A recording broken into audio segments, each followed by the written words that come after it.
It's December at War Memorial Stadium. That means one thing. High school football state championship games. 6 teams will take home the Coveted Trophy. The journey began months ago. The path was full of bumps, bruises, and blood. But all roads lead to the Rock and a chance to make history. Fearless Friday and Fidelity Local 6 are proud to bring you the 2017 High School Football State Championship Games. Welcome to War Memorial Stadium. Thank you for joining us tonight. I am Wes Moore, joined in the booth tonight by Billy Elmore from West Memphis, Brad Harris from the Benton Panthers. Coaches, thank you for joining us tonight. I think we're in store for a great game tonight. I really do. These two teams are outstanding, or they wouldn't be here. But you guys know better than I do how good both of them are. Coach Elmore, I'll start with you. What do you think out of Benton or out of Greenwood and Pine Bluff? Well, I agree with you. I think it'll be a good game. You know, the obvious thing is the matchup of Greenwood's offense versus Pine Bluff's defense. In my opinion, I think it might end up being more of a matchup of Greenwood's defense against Pine Bluff's offense. I think might be the key to it. And, how that matchup goes, in my opinion, is probably what's going to dictate the game. West Memphis had a heck of a defense this year. Coach At Harris, times, I know you're a defensive guy.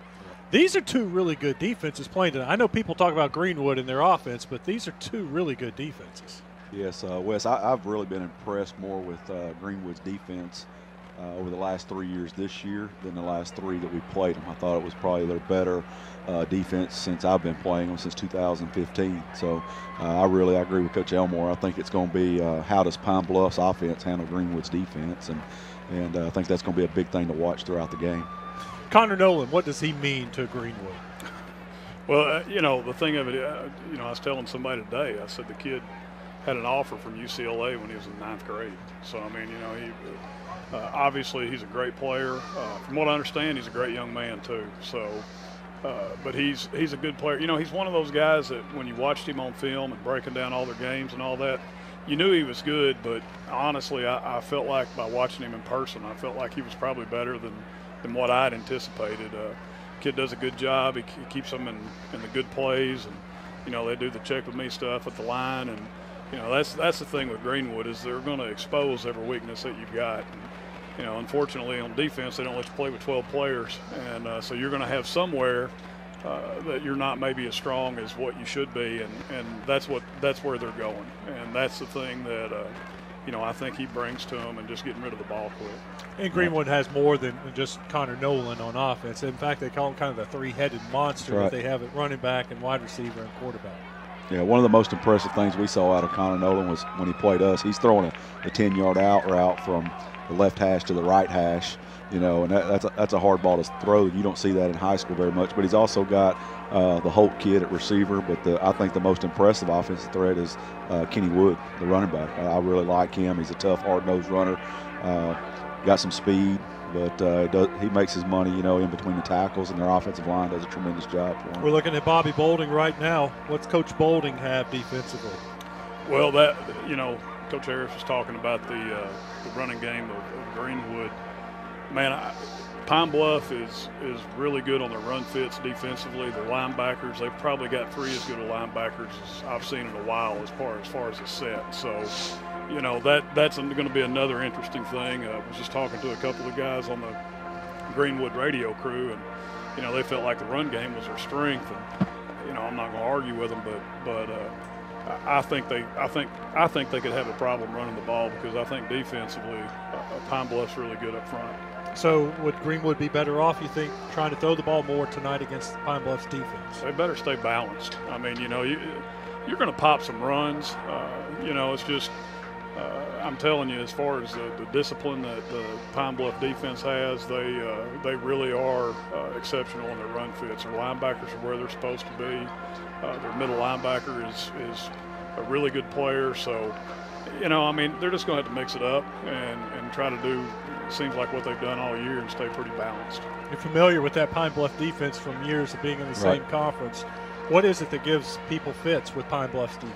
Well, I think they're so aggressive in the box, like Coach Elmore said. their run fits are tremendous. They do a great job with their defensive line. They're always really aggressive, and those linebackers do a really good job. They've always got a couple of linebackers that flow to the ball real well, and they're usually pretty aggressive and tackle well in the space and in the box and everything. But from seeing them, the one time I saw them in person against Jacksonville, they looked really aggressive in the box and did a good job there. And then on film, the game that we got with Coach Elmore, West Memphis, and Pine Bluff, I mean, that's a heck of a ball game right there, and that's a very tough defense to run against. You got a sophomore quarterback at Pine Bluff. You got a sophomore quarterback at Pine Bluff, a senior, Connor Nolan, in Greenwood. Is it that simple? Is that an advantage for Greenwood because of just the experience? Well, yeah, maybe. They do different things. You know, they're two completely different kids. You know, Greenwood is, you know, they're going to mix up run and pass. The kid from Pine Bluff can run. He throws the deep ball pretty well. You know, number 22, Jeremy Thompson from Pine Bluff is a heck of a player, and you know, he can beat you deep. And it seems like, you know, I know in our game and the games that I saw, he gets behind somebody, quarterback gets him the ball, and that's really all you can ask for out of the quarterback. Again, Nolan's a little bit different in what he does.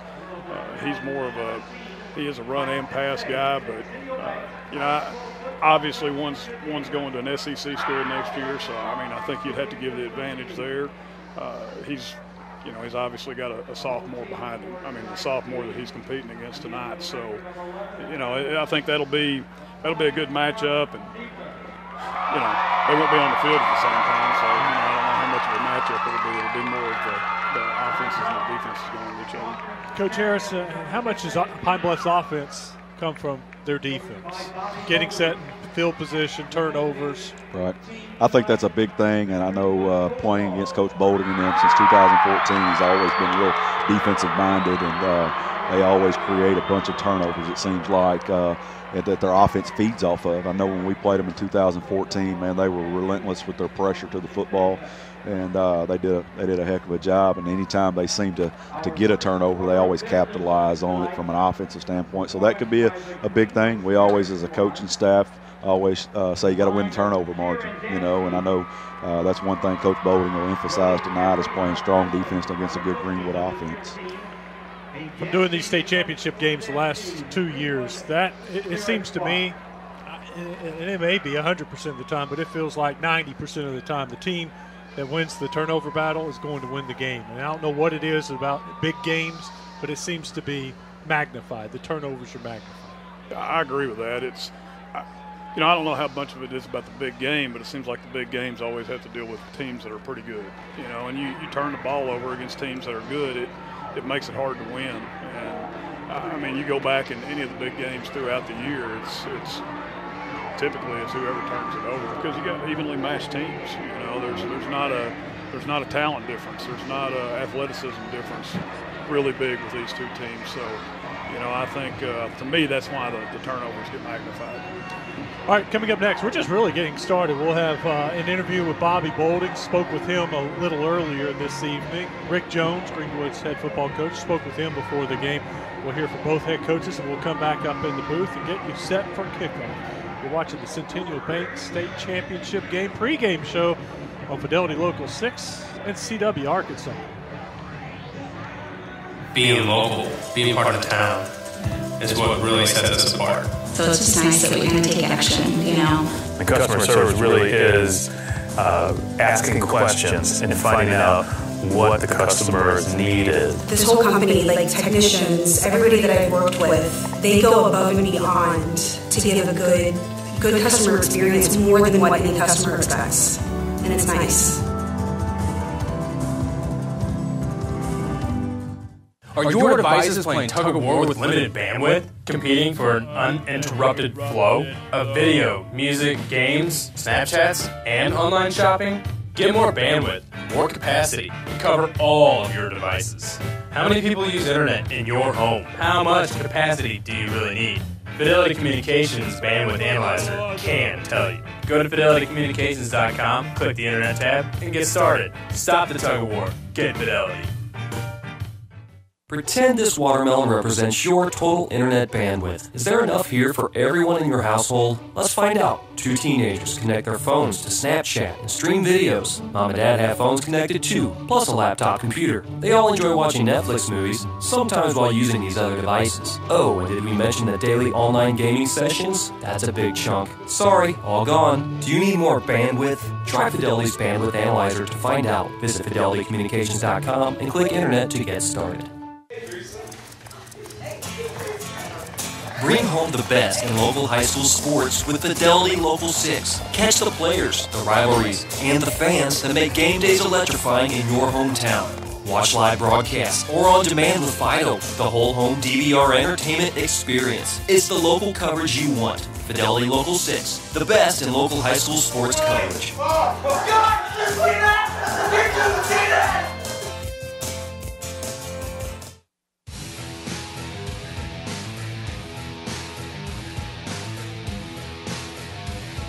Welcome back to our pregame show. We're going to talk with Pine Bluff's Bobby Bolding. Coach, congratulations on being here again. Thank you. Any different? Does it feel any different being back again? No, not really. Not really. It's a great feeling to get to come back and get to play here for a state championship, but it kind of feels the same every time. How did your team react to this week in practice? Normal week. It really was. They're accustomed to playing late in the year, and we stay on our routine all year no matter what, and we just stayed on our schedule.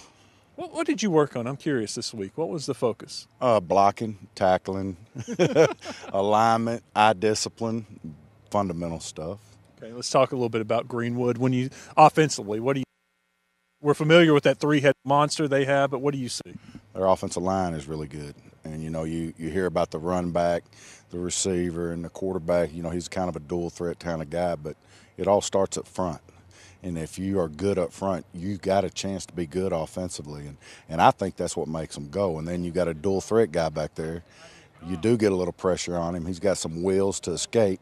And then he's got a heck of a run game with the running back. Does Connor Nolan look to run it, or is he more of a guy, if it's there, he's going to take it?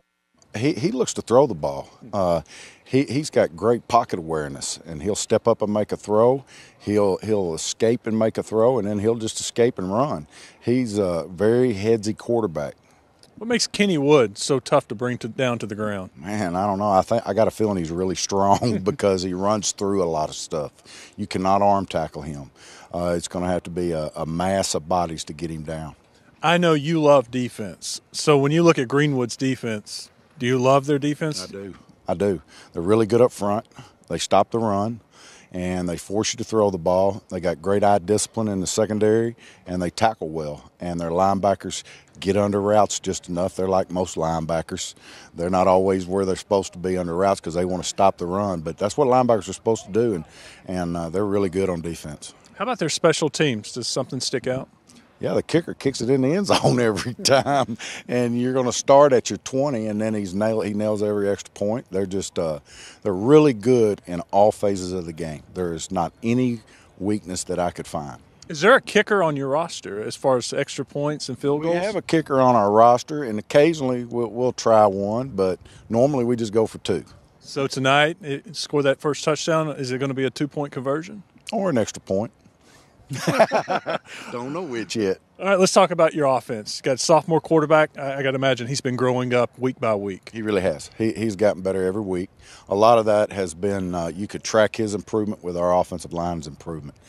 We rebuilt our offensive line last spring, and then we had to rebuild it again this fall. And as they got better each week, he improved. They kind of went hand in hand. We have a few skill guys that can do some things, but with the improvement of the offensive line, that's really helped Tyler. And he's real smart, real level-headed.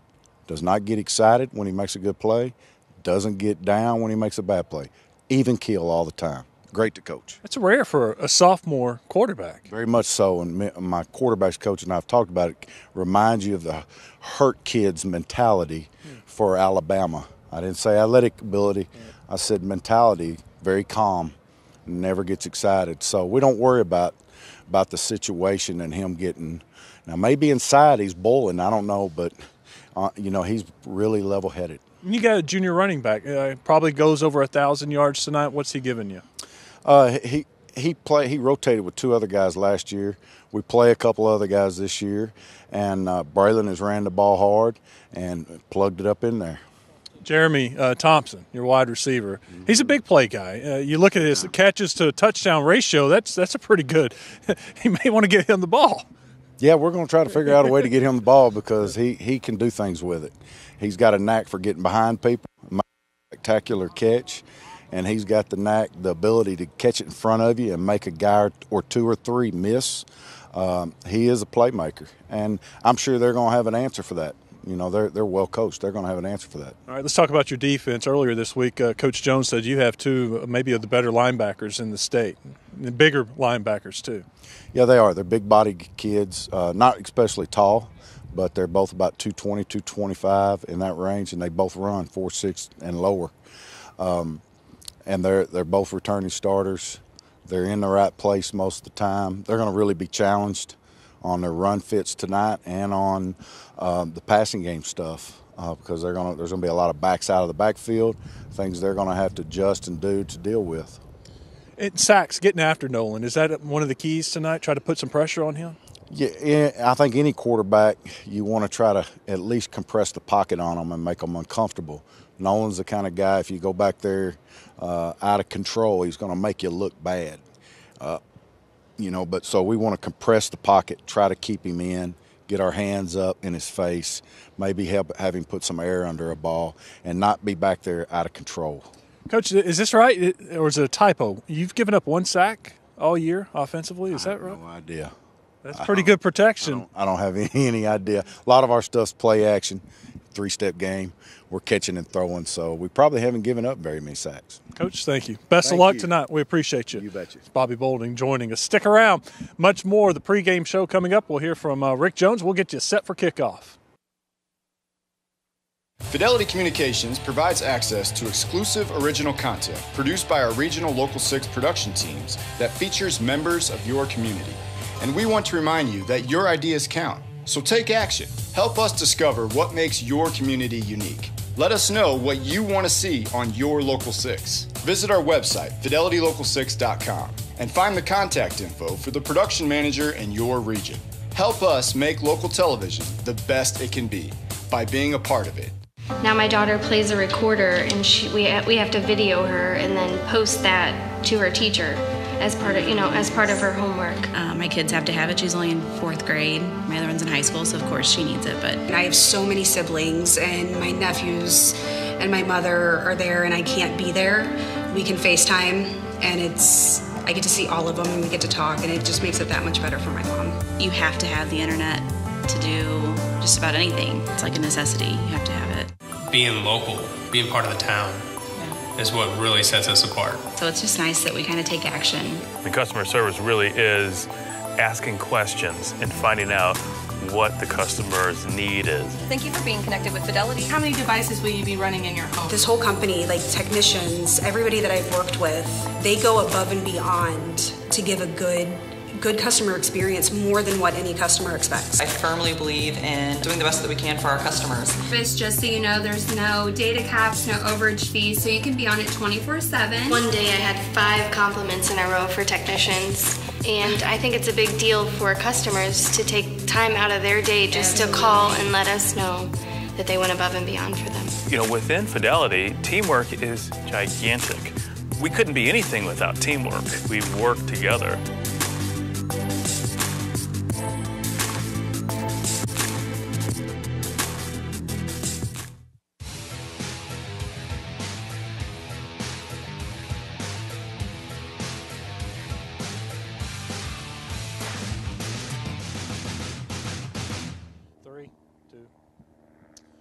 Welcome back to War Memorial. We're going to talk about Greenwood now. Rick Jones joins us now, the head coach. Congratulations on being back here. How's it feel to be back? Well, it's good to be back. It never gets old because it's always a great challenge, and every season's different. You have new problems and new issues, and it's always a struggle.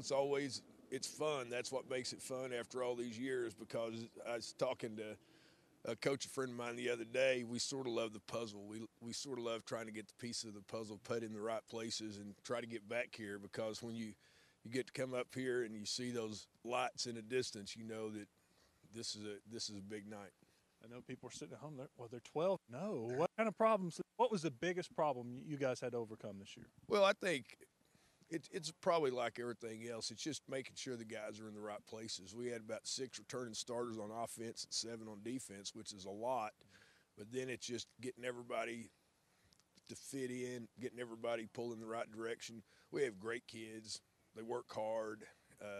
And our problems are not near the problems that a lot of people do have because we have great participation, great support by our parents, and we have a lot of built-in advantages. There's no doubt about it. But I think the biggest thing is just getting everybody on the same page, working together as a unit, getting the offense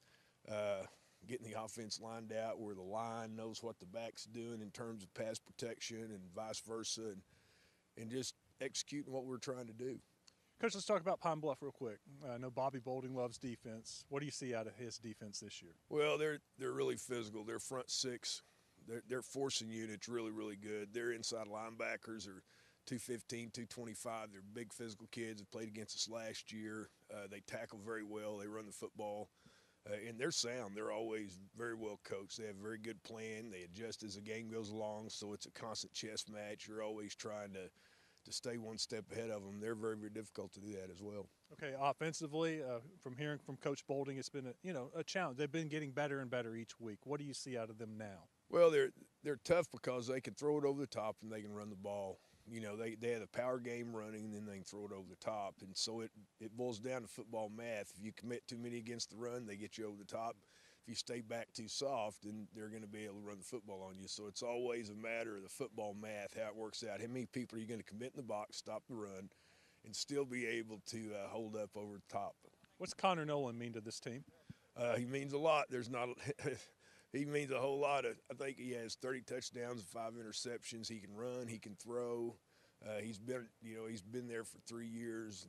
And I don't know how you could say anybody have more impact on any team than Connor has on us. But he's a wonderful kid too. Great leader, captain of the team, voted by his teammates, and he's meant a lot. It's been a great 3-year run. I talked to Easton and Connor yesterday after we had our last meeting. We spent a lot of time together. We have meetings before school. We have meetings before practice. We have meetings after practice. 3 days, 3 times a day.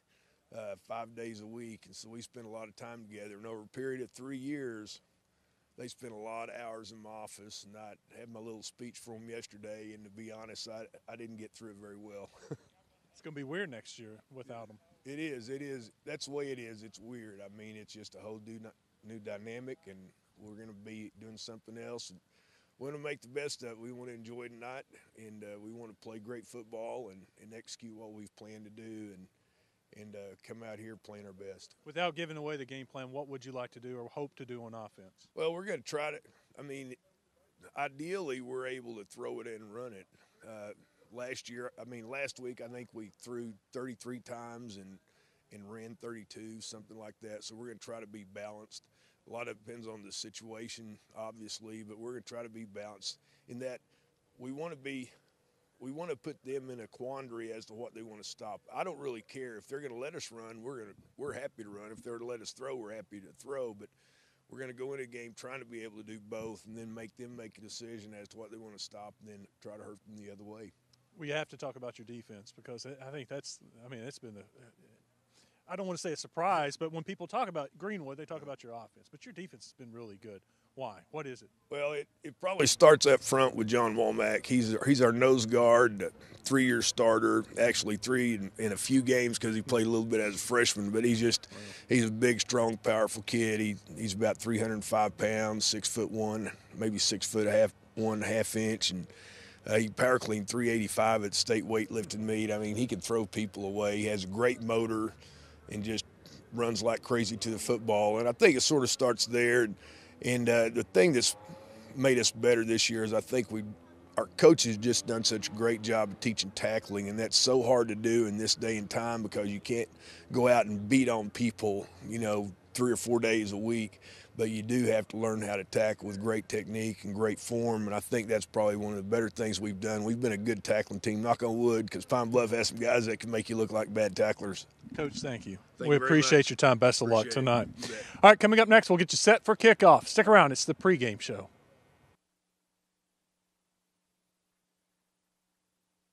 Being local, being part of the town, is what really sets us apart. So it's just nice that we kind of take action, you know. The customer service really is asking questions and finding out what the customer's need is. This whole company, like technicians, everybody that I've worked with, they go above and beyond to give a good customer experience, more than what any customer expects. And it's nice. Are your devices playing tug of war with limited bandwidth, competing for an uninterrupted flow of video, music, games, Snapchats, and online shopping? Get more bandwidth, more capacity to cover all of your devices. How many people use internet in your home? How much capacity do you really need? Fidelity Communications Bandwidth Analyzer can tell you. Go to fidelitycommunications.com, click the internet tab, and get started. Stop the tug of war. Get Fidelity. Pretend this watermelon represents your total internet bandwidth. Is there enough here for everyone in your household? Let's find out. 2 teenagers connect their phones to Snapchat and stream videos. Mom and Dad have phones connected too, plus a laptop computer. They all enjoy watching Netflix movies, sometimes while using these other devices. Oh, and did we mention the daily online gaming sessions? That's a big chunk. Sorry, all gone. Do you need more bandwidth? Try Fidelity's Bandwidth Analyzer to find out. Visit fidelitycommunications.com and click Internet to get started.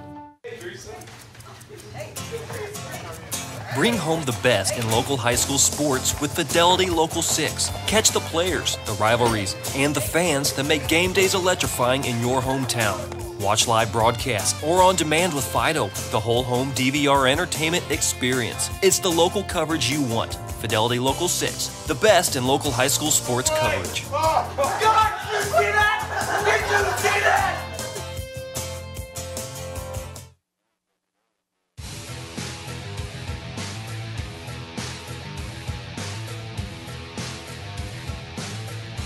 Welcome back to War Memorial Stadium for the 6A state championship game. We got Greenwood and Pine Bluff coming up in about 8 minutes. In the meantime, we've got the Yarnell's field goal challenge. We got 2 kids from each school taking a chance at a 30-yard field goal. They make it, they get free ice cream for a year. And Greenwood had it looked like a soccer player, Emma Ankinson. She was I think she was from Germany, they said, or Sweden. Maybe it was Switzerland, somewhere from overseas. And she made it. I mean, she didn't just make it. It could have been good from 40. Yeah, I believe it would have been. We would love to have her at Benton kicking extra points for us. So congratulations to Emma Ankinson for getting the Yarnell's ice cream for a year. Let's take a look at some of the numbers here from Greenwood and Pine Bluff. A look at the quarterbacks. Connor Nolan passed for 2,494 yards this season. Tyler Foots, 1,777. Now, Foots runs it a little bit more than Connor Nolan. Nolan can run it, but Foots is more he may go over 1,000 yards tonight with 124 yards. Yeah, he could. That's pretty good. It's a pretty good sophomore season. There's no doubt. Obviously, Nolan's got the passing yards, but he can run as well. I mean, that's the thing is he moves around in the pocket well enough, and he looks for a place to throw the ball. A few minutes ago, I don't know if some of the viewers caught it, but Coach Bolding was talking to me about his sophomore quarterback, and he said demeanor-wise, not athletically, but demeanor-wise, how he's calm, Foots is so calm, he reminds him of Alabama's quarterback. He doesn't get real high. He doesn't get real low. He doesn't let the moment get to him, and they really respect that out of a sophomore that's leading the team. That's very valuable there. That's big. We this year we played 2 different sophomore quarterbacks, and neither one of our sophomores handled it quite like that. A lot of times you get it a lot of ups and downs with them. So if you're getting a sophomore that's acting like that on the field, that's big time for him. Let's take a look at some of the other numbers we have for you before the game gets started. Greenwood has, you look at the receivers, Kenny Wood is their guy. Golly, that's a lot of catches. That's a lot of catches. Catches is not right, but 1,154 yards for Kenny Wood. Now, Jeremy Thompson, we talked about him. You mentioned him, number 22, 49 catches, 16 touchdowns. That's what stuck out for me. 16 touchdowns and only 49 catches, and he's got a very good chance of going over 1,000 yards tonight. But Jeremy Thompson, they use him kind of like a play-action pass. How do they use Thompson to get so many of those catches? Deep? Well, he runs down the sideline a lot. I mean, he's a kid that he's not so much an underneath. He runs some underneath, but man, he just his ball skills, when the ball's in the air, he does an outstanding job of going and getting the ball, and he can run by you. He beat us deep on a touchdown, and just we hadn't caught him yet. So it was. He's that type of kid, and then if the ball's in the air, he's athletic enough to go get it. So he was really impressive in our game. Holt didn't have 1,154 catches, but he did have 87. That's still a pretty darn good number in high school football. Let's take a look at some of the leading rushers for tonight. For Greenwood, it's Kenny Wood. Kenny Wood is rushed for 1,617 yards. For Pine Bluff, you got Braylon Moody, a junior, who has 919 yards, a chance for him to go over 1,000 yards. Kenny Wood, you're going to see Kenny Wood. He does a little bit of it all, doesn't he? He'll run the ball, but he's also going to catch it out of the backfield a little bit. Yeah, I think he is their second leading receiver. He was when we played him earlier this year, and he does a great job out of the backfield catching the football. And he's tough, hard-nosed guy that runs it between the tackles. Does a great job with their zone scheme running the football, but he's really dangerous out of the backfield. So you always got to be aware he is in the passing game. 27 touchdowns rushing for Kenny Wood, 6 touchdowns receiving. So 33 total touchdowns for Kenny Wood this season. You can see some of the players coming out on the field. Pine Bluff's players, Greenwood's players. We'll have the official coin toss in a few minutes. I have a pretty cool stat for you here. Pine Bluff, 22 sacks on the year. They've given up 1. Yeah, there's no doubt. Early in the year, and we talked about it on the radio, early in the year, offensively, they weren't really on. We had a chance to watch them early in the year, and I wish we'd have played them week 4. But we played them week 9, and I've talked to Coach Boulding about that. I said the improvements that they've made on the offensive line throughout the year are really remarkable. They honestly, they weren't real good early in the year. They had some blown assignments, and they weren't executing very well. And I'm not telling you anything that Coach Boulding and I hadn't talked about, but it's throughout the year, I think you give a lot of the credit to their coaches, their assistant coaches, and their kids for staying with that. They got better. That was a bad thing in our case. Again, playing them week 9, as you could see it each week, they were getting a little bit better offensively. They were always good defensively, but they just continued to get better and continued to improve throughout the year. They're the captains for Greenwood, Connor Nolan, and linebacker Luke Johnson for Greenwood. And then for Pine Bluff, your captains are Chris McNeary and Jonathan Callum. We'll go down to the field and get the call for the game and see who's going to get the ball first.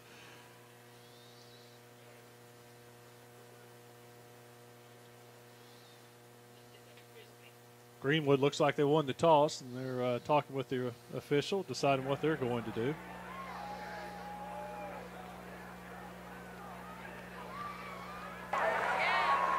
Greenwood has won the toss and elected to defer. Pine Bluff will receive. I think this is interesting. Greenwood has scored. I was given this stat earlier today. Greenwood scored on 10 of their 12 first possessions to start the year. 10 out of 12 times. They scored in the very first possession, but yet they're going to play defense. Well, I think one thing that sends a message to people is he likes to put his defense on the field. He's confident in those guys. When you're a good defensive team, you like to start with them on the field and give yourself an opportunity to start the second half with the football. So I think that's a lot of confidence out of Rick Jones to do that in the state championship game with his defense.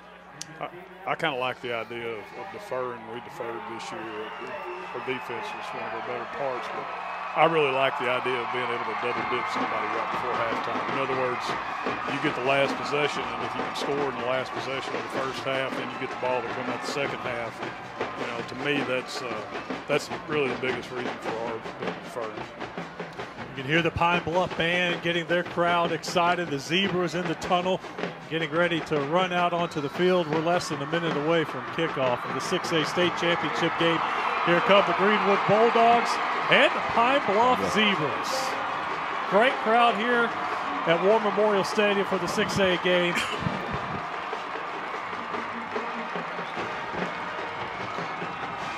And all the fans are on their feet now. You know, guys, Greenwood has trailed for 20 minutes and 4 seconds this season. 20 minutes and 40 seconds. The entire year they've been behind 20 minutes. They trailed Texarkana at the half. Lake Hamilton had them up 7-0. And the third team, Benton Panthers, they were up 3-0. You guys were up 3-0, Coach. We were up for just a short time during that game. It didn't take them long to get the lead back, Philip.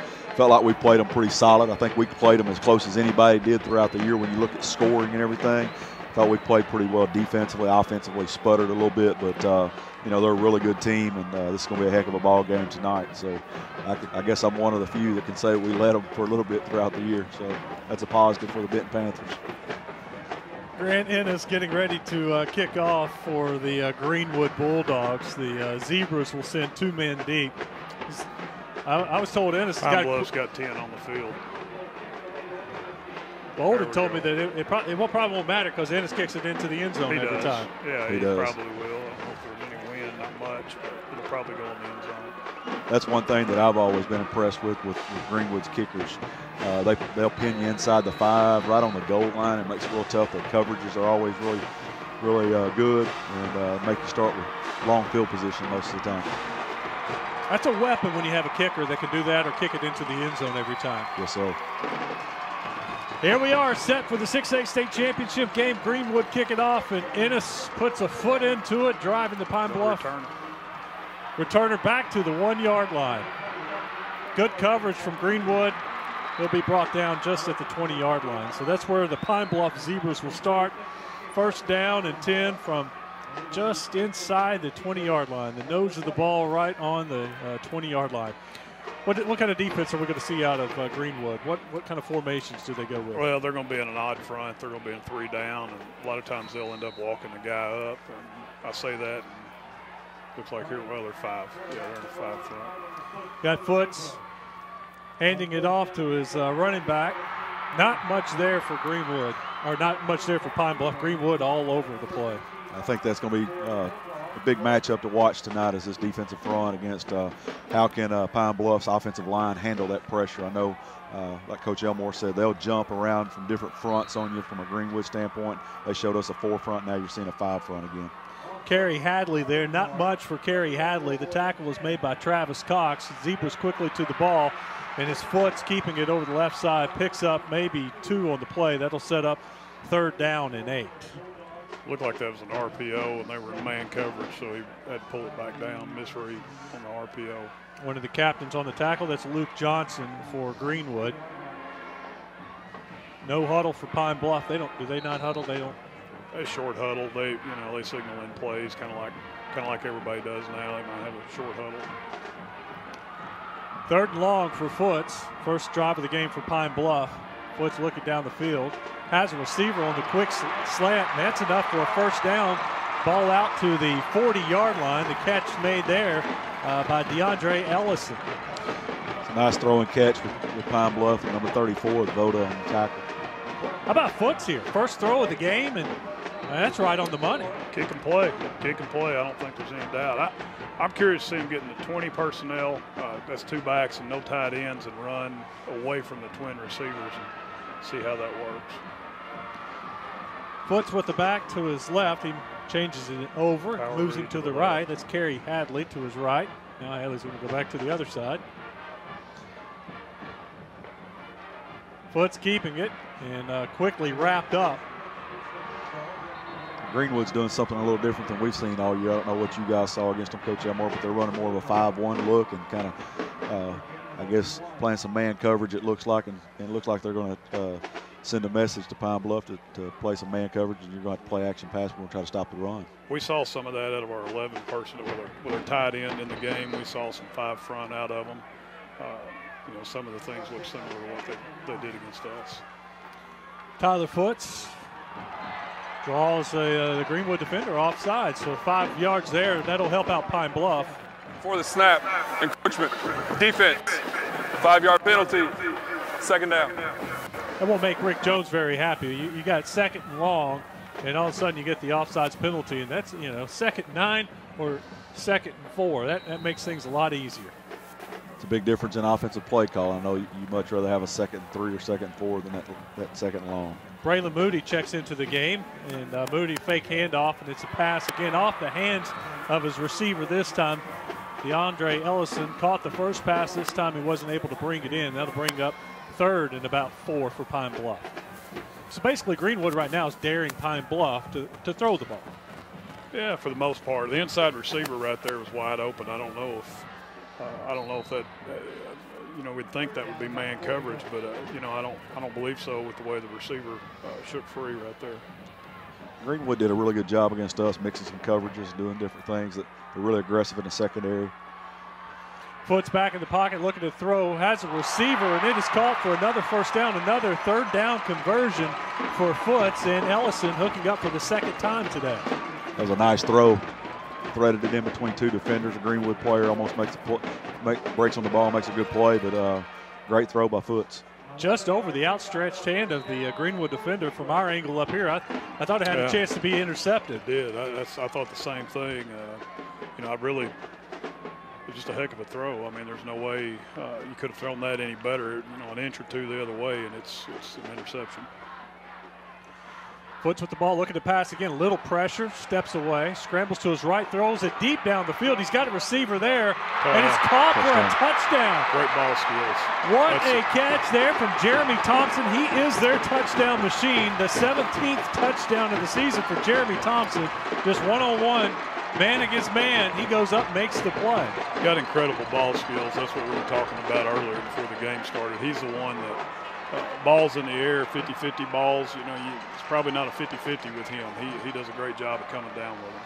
And you got to hand it to Foots there too, extending the play, getting out of the pocket a little bit, and the arm strength to get it down the field off balance like that. Well, here's an answer to a question I had pregame for Bobby Boulding. Are you going to even try an extra point? He does. It's up high, and it is good. Pine Bluff takes a 7-0 lead. First drive, 1 touchdown for the Pine Bluff Zebras. The thing about the goalpost, I know we haven't talked about that. That's something that the Arkansas Football Coaches Association has pushed for. In the past, we had to play on college goalposts, but in this last year, working with Steve Roberts and the Activities Association, we were able to bring that up as a big concern. And if you look, they have expandable goalposts. Trey Woods had great coverage there on the Greenwood defensive back, and he may have gotten a hand on the ball. I couldn't tell, but great coverage, and Jeremy Thompson just able to outfight the defender. Comes down with the ball. That's a great drive by Pine Bluff to open the game up. The question I had was, were they going to be able to run the football on them with that Greenwood front? But this drive, they really opened it up with 3 big pass plays. So I think that's a big plus. It'll help loosen that box up, so they'll be able to run the football as the game goes on now. Yeah, and all of a sudden you look at Tyler Foots. He had 3 completions for 79 yards on that drive. Yeah, basically everything on that drive was passing. They weren't able to rush for it. Foots got 3 yards rushing on 2 attempts. Just like Coach Elmore said earlier, I think they got to strive to be balanced as they can be. And I think being able to throw the football early in the game like this, it, like I said, helps loosen the box up. Maybe they can run the football as the game goes on.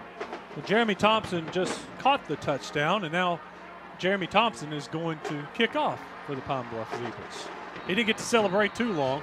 He had to go get the tee and get out there on the field to kick off. But that's not a bad tack, and that's have some extra speed out there after you kick it.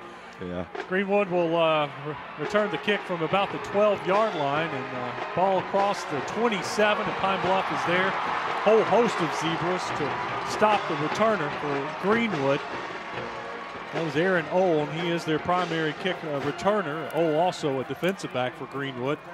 Leads the team with 6 interceptions. And Connor Nolan and the Greenwood Bulldogs will take over 1st and 10 at the 27-yard line. Empty. 5 wide receivers. Looks like Pine Bluff's in man. Now they'll bring a couple. I think there's Kenny Wood coming in next to the quarterback. Run. That's Nolan handing off to Wood. He breaks the tackle. He's in open space to the 50, to the 45-40. Does he have the angle? He has the speed. 10-5, touchdown. That's a one-play touchdown. Greenwood responds with Kenny Wood's touchdown. Yeah, that's the thing about the man coverage that they were in. And one thing we picked up on Greenwood, and Coach Harris, I'm sure you did too, when they were in the two-back sets, it's run most of the time. And man coverage, you just run away from it. Coach Boulding said they had to tackle. That's a missed tackle right there, and it leads to a touchdown. You're watching the Centennial. Well, we got to wait and check on the extra point real quick. Greenwood will kick the extra point. They have a very good kicker in Grant Ennis. He's made 62 of 69 extra points this season. Good snap, good hold. There's your kick. And we've got a tie ball game. You're watching the Centennial Bank State Championship games, brought to you by Fidelity Local 6 and Fearless Friday. Fidelity Communications provides access to exclusive original content produced by our regional Local 6 production teams that features members of your community. Now my daughter plays a recorder, and we have to video her and then post that to her teacher as part of her homework.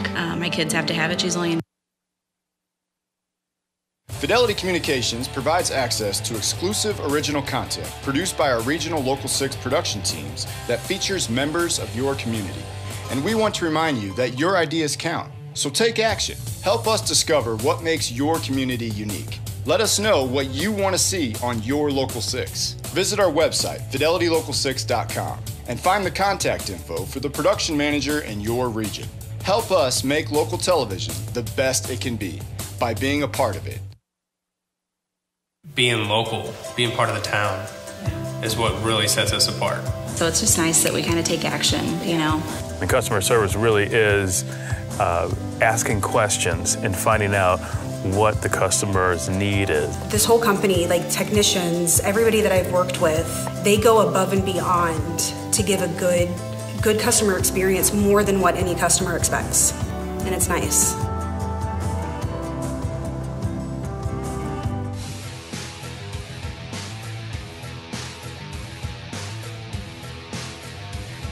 Start to the 6A state championship game. Pine Bluff with a nice drive down the field, scores a touchdown, takes the lead, and then Greenwood, a one-play drive by Kenny Wood.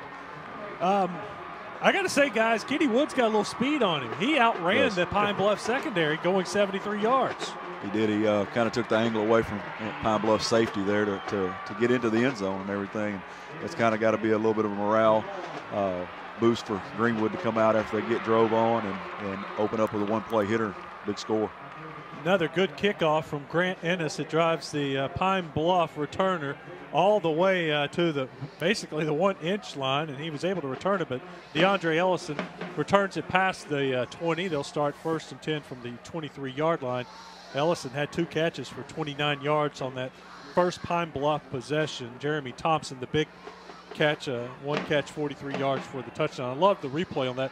When Foots was kind of scrambling to his right, you saw Jeremy Thompson put out his arm, and he was motioning, I'm going deep, and Foots saw it through it. Scramble drill, that's, I know they work on that. If you're running a short route and the quarterback gets pressure, you break deep. If you're running deep and he gets pressure, you break up. Foots fakes the handoff to the receiver coming around the end. No gain there, and he's quickly stopped by the Greenwood defense. Morgan Hanna there, one of the defenders, to pull down Foots. Morgan Hanna, we really felt like going into the Greenwood game. Thought that was a guy that we might be able to run at, but I tell you what, he did a heck of a job when we played them, and adds a lot to that defensive line for Greenwood. Foots with the running back to his right. Check it back over at the sideline, getting the play. They do a lot of that check with me. They do that a lot. They do it at times. That's Hatley in the backfield with Foots. Foots fakes the lineman. throw, takes off up the middle, had a hole, but it quickly closed up. Foots picks up about 4 yards on the play. That'll bring up 3rd and about 6 for Pine Bluff. Greenwood's extremely athletic. That's the thing, and you can't get lost in the fact that with Woods outrunning the secondary and you know, the quickness that holds close up. They're an extremely athletic team. Well, they have a lot of confidence also. You see them in a 4-1 box to doubles. And, right. They like screen. that. Quick screen to Thompson, and Thompson's not able to bring it in, and Pine Bluff is going to have to punt. Failed to convert on that third down conversion. Pine Bluff did a great job on their first drive, converting a couple of key third downs to extend it before Thompson finally made the big play. Notice the change. On second down, Foots was ready to throw it to Thompson, but Greenwood had changed up the defense and took that pass away. Foots double clutch, or may have been picked off there, able to get a little something. Foots back to punt for Pine Bluff. Got a flag on the play. Their Pine Bluff skill guys do it all for them. For the snap, ball start, offense, 5-yard penalty, 4-10. Peyton Holt is back deep for Greenwood. Holt is now moving a little closer. Now they don't have anybody back. Holt's going to, I think Holt was back there talking to some of his teammates. Now he's coming back. He's going to line up on about the 50-yard line. Bluff's run a few fake punts this year. I don't look forward to this situation. Foots gets it off. Line drive punt that drives the punt returner back. He picks it up on the bounce, but Pine Bluff does a very good job of corralling Holt. He's not able to get much there. Nice coverage right there. Good hard line drive punt. That's one really hard to catch right there. And if it hits over the head and bounces, Holt did a good job of saving some ground right there for him. So the Greenwood offense back on the field for the second time. Greenwood's run one play. It was a long run from Kenny Wood, 73-yard run. This time they'll start from the 34-yard line. They have a strong run tendency out of this formation, and then I say that and they shift into an empty. So got a flag on the play. Defensive ends lined up in the neutral zone, looks like, near us. Snap, encroachment, defense, line up in the neutral zone, 5-yard penalty, first down. Now, when a player does that, does the referee, will he yell at him, get back, you got to get back, 55, or whatever number, you got to get back, or do they just call it? You know, usually they just call it. You know, sometimes they might, if it's close, unbalanced line here. Unbalanced, they got 3 linemen up to the top, jet sweep. It's Holt with it going around the left end. He has his legs taken out from underneath him. Holt gets a short gain on the play, maybe a yard. But still after the penalty, it'll be second down and 4 for the Bulldogs. You know, sometimes they'll tell you, you know, coach, back your guy up just a little bit if it's close. But, you know, from our angle, we couldn't really tell. But maybe he was lined up, you know, a little bit too far over. It's a nice job by Stinson to come up and make the play on the jet sweep with Holt. 3 receivers. Quickly out to Holt. Holt catches it, gets the first down, barrels his way to the 44-yard line. It's one thing you notice about, you notice how quick the ball gets out of his hand into the screen out there. Nolan has a great arm and gets it out to Holt, and he does a good job in space for him. Quickly, Greenwood ready to go. They wind the clock, and they're ready to snap the ball. Nolan hands it off to Wood. Wood this time only gets a yard. That's going to kill his yards per carry average right there. Goes from 73 yards per carry to only about 37.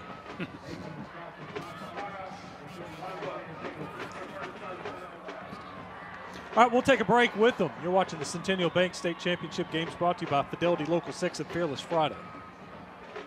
Are your devices playing tug of war with limited bandwidth, competing for an uninterrupted flow of video, music, games, Snapchats, and online shopping? Get more bandwidth, more capacity to cover all of your devices. How many people use internet in your home? How much capacity do you really need? Fidelity Communications Bandwidth Analyzer can tell you. Go to fidelitycommunications.com, click the Internet tab, and get started. Stop the tug of war. Get Fidelity.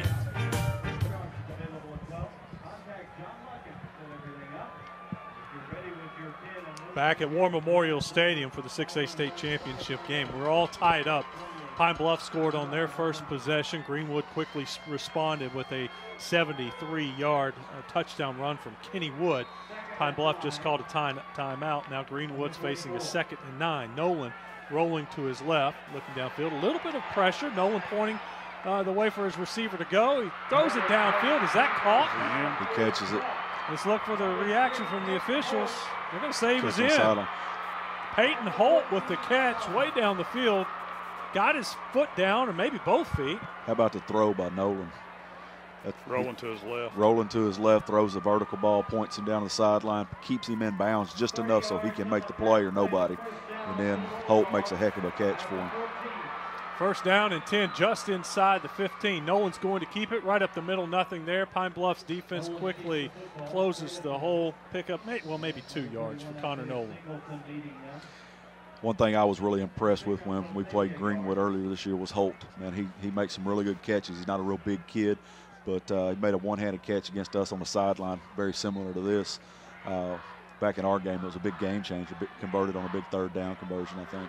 We'll have to rewind the tapes here in a minute and take a look at that catch of Holt down the sideline and admire him getting his feet down. Here's Nolan in the shotgun.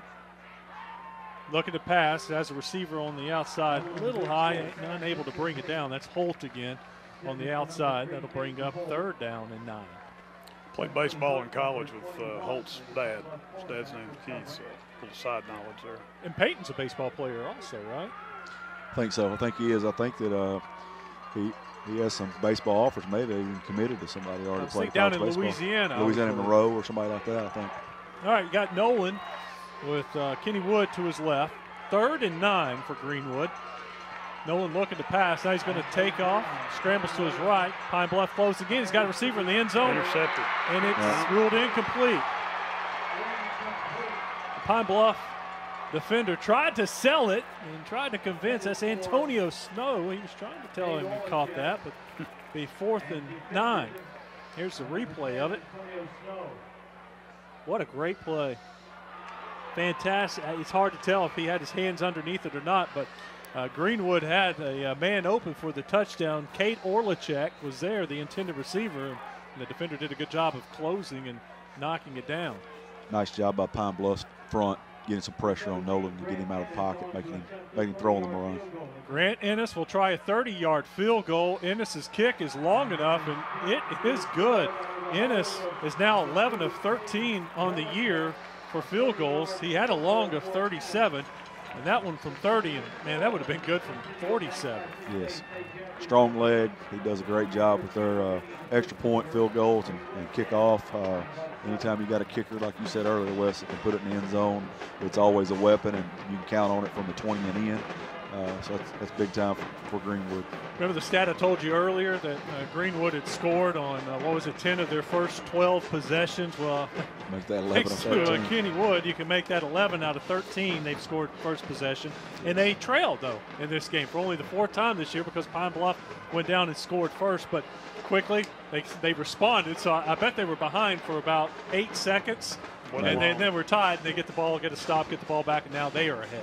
Well, that's the thing with them, and I think Coach Harris will agree with this. You got to be able to stay up with them, and that, you see so many people as you watch film on them throughout the year. People get behind, they kind of get you a little bit out of your game plan, and it kind of messes you up a little bit on your play calling. So, the big key is Pine Bluff really honestly needs to answer right here.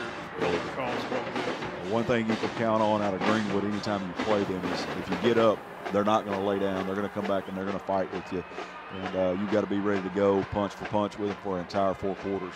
Ennis' kickoff's a little shorter this time. Fielded at the 5-yard line. He'll get it out to about the 25-yard line. That's Jeremy Thompson, 22 with the return. No, that was actually 27, DeAndre Ellison on the return, about a 20-yard return. So Pine Bluff will take over 1st and 10 from the 25-yard line. 5:08 left in the first quarter, so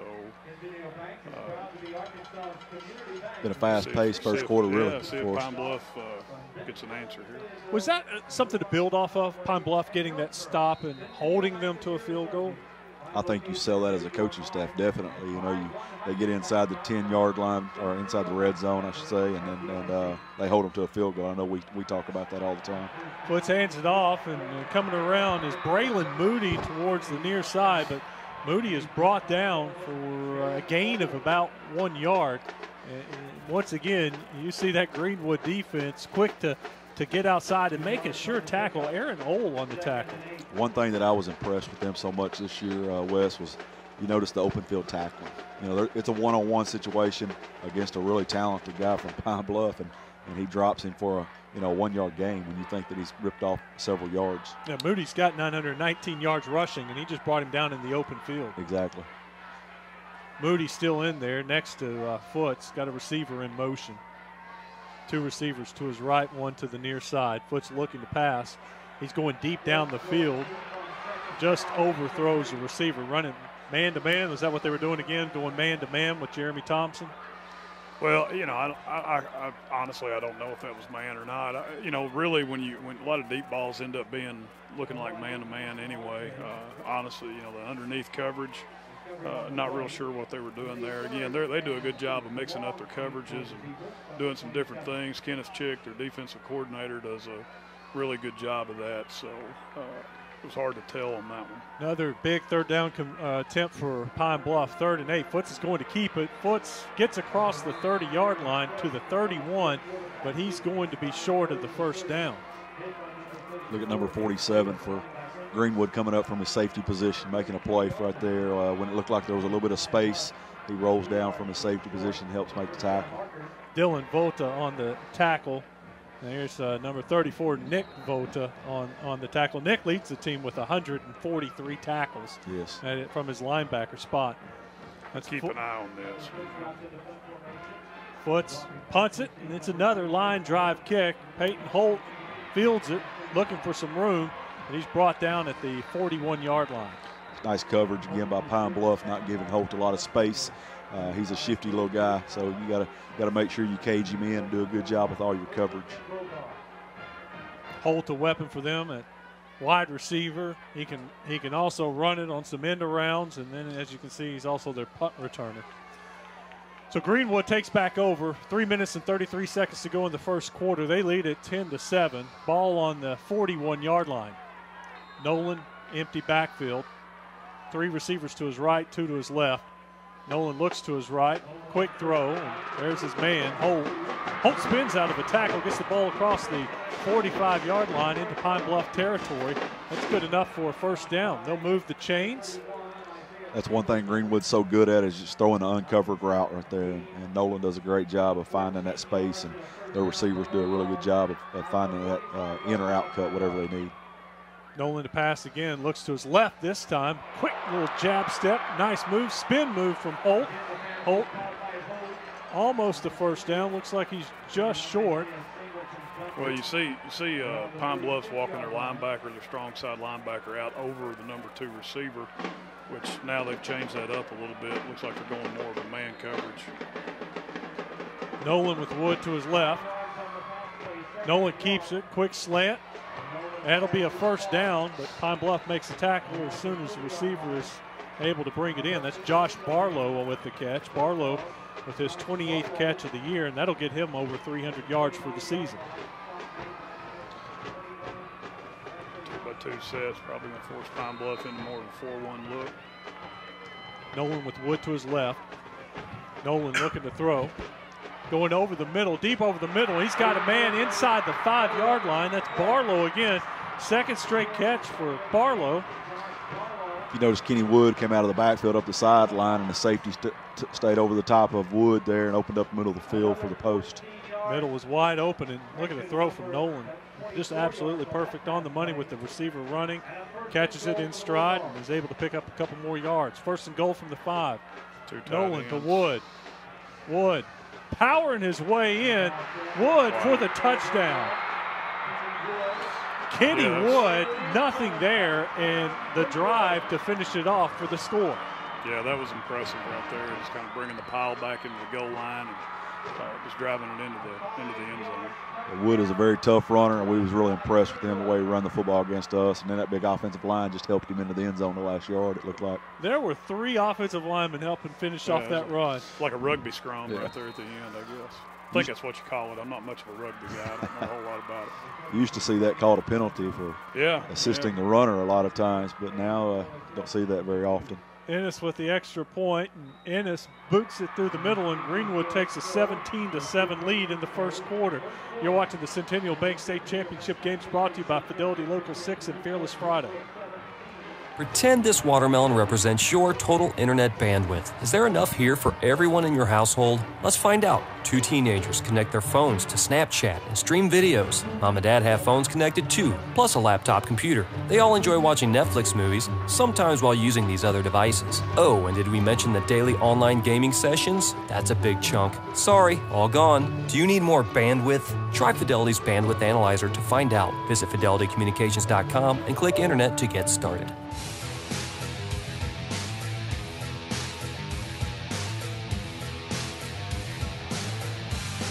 Three possessions, 3 scores for Greenwood, 2 touchdowns and a field goal. They lead Pine Bluff 17-7.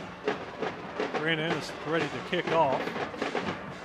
Yeah, this is a big possession for Pine Bluff. Again, like we talked about, they get you out of your game plan. And, down 17-7. Obviously you're still in it. Mentally, their kids are still in it. Pine Bluff kids are tough. They always have been, always play well. But this is no doubt a big possession for them. Line drive fielded about the 5-yard line, but great coverage from the Greenwood special teams. That was Nick Vota on the tackle. That's one thing that's so impressive about them is their coverage unit's great. They're forcing you to drive 80+ just about every series. That's tough on offense. And like Coach Elmore said, this is a huge drive for Pine Bluff. Need to respond for some confidence here. Regardless, take some time off the clock, score somehow, whether it's a field goal, touchdown, whatever it is. But they got to get some momentum back this drive. Yeah, just for momentum's sake. Right yes, now, everything's over there on that Greenwood side. The Pine Bluff fans are sitting right in front of us, and it's quiet on this side of the stadium. That's not normal. If you've ever played in Pine Bluff, you know that's not normal for the fans to be quiet. So Power read. Foots is going to keep it. He has some room to run for the first time tonight. Foots picks up a first down, a gain of about 11. He'll get the ball across the 30-yard line. I believe that was a power read back away from the twin receivers. I didn't catch the formation, but that was the thing that I honestly felt like, in studying film on Greenwood last week, felt like they were really good in 20 personnel and that could give them some problems. And, it did right there. Foots with Hadley to his right. Foots with the quick pass. It's off the receiver's hands and intercepted by Greenwood. Greenwood picks it off. Tough break for Pine Bluff right there. Foots throws the ball a little bit high, goes off receiver's hands, and there's one of those Greenwood DBs making a play again. Aaron Ohl with the interception, his 7th interception of the season. He was in the right spot at the right time. The ball off the Pine Bluff wide receiver's hands and right into Ohl's hands. That was that inside receiver we were talking about earlier that seemed like he was getting some leverage on the linebacker when the linebacker was working out. Again, just a little bit high. This is a big defensive stand right here for Pine Bluff. Nolan to Wood, and Wood is met in a hole, and Wood picks up maybe a half of a yard. That was a nice collision right there in the middle of the field. Isaiah Singleton, I believe. He is an impressive linebacker, Mike linebacker for Pine Bluff. He's the one we were talking about earlier. His run fits are really I'm going to be happy to watch him graduate this year. There he's in the middle of your screen, number 31, Isaiah Singleton. Definitely a nice play. Nolan going to his left, being chased, throws it across the field. It's a little high, and the receiver isn't able to bring it in this time. It's nice pressure by Pine Bluff defensive front. Greenwood sprinting out to his left, but they're still able to force a little bit of a high throw out of Nolan. Big third down play here for Pine Bluff. 3rd and long, 3rd and we'll call it 10. Nolan took a little bit of a shot right there. I don't know which one of them it was, but one of the defensive linemen come through and gave him a little shot right there as he delivered the ball. And I think that's big for Pine Bluff. I mean, I think if they can hit the quarterback as much as they can, I think it's in his head all the time. I think they got a mini coverage here, which means a locked up on the outside. Singleton, the interception. And it's picked off. That's your man, Coach Isaiah Singleton, with the huge interception for Pine Bluff. We do have a flag down. It looked like it was in the territory of offensive holding. We'll get the call from the head official. Holding. Offense. That penalty is declined. First down, Pine Bluff. That was the same look that Greenwood scored on earlier. Got the ball down inside the 5-yard line. The receiver running that in route. Singleton this time got underneath it and Nolan must not have seen him because he put it right on him. Nolan was looking for Holt coming across the middle, and Isaiah Singleton makes the big play for Pine Bluff. And now they have a second life. Foots keeps it going up the middle, nothing there. He's met in the hole, quickly stopped, no gain, may have lost a half a yard. Nice play again right there by number 51. We talked about him from a defensive end position earlier. We haven't mentioned John Womack yet. That's the big nose guard, big defensive tackle, number 63.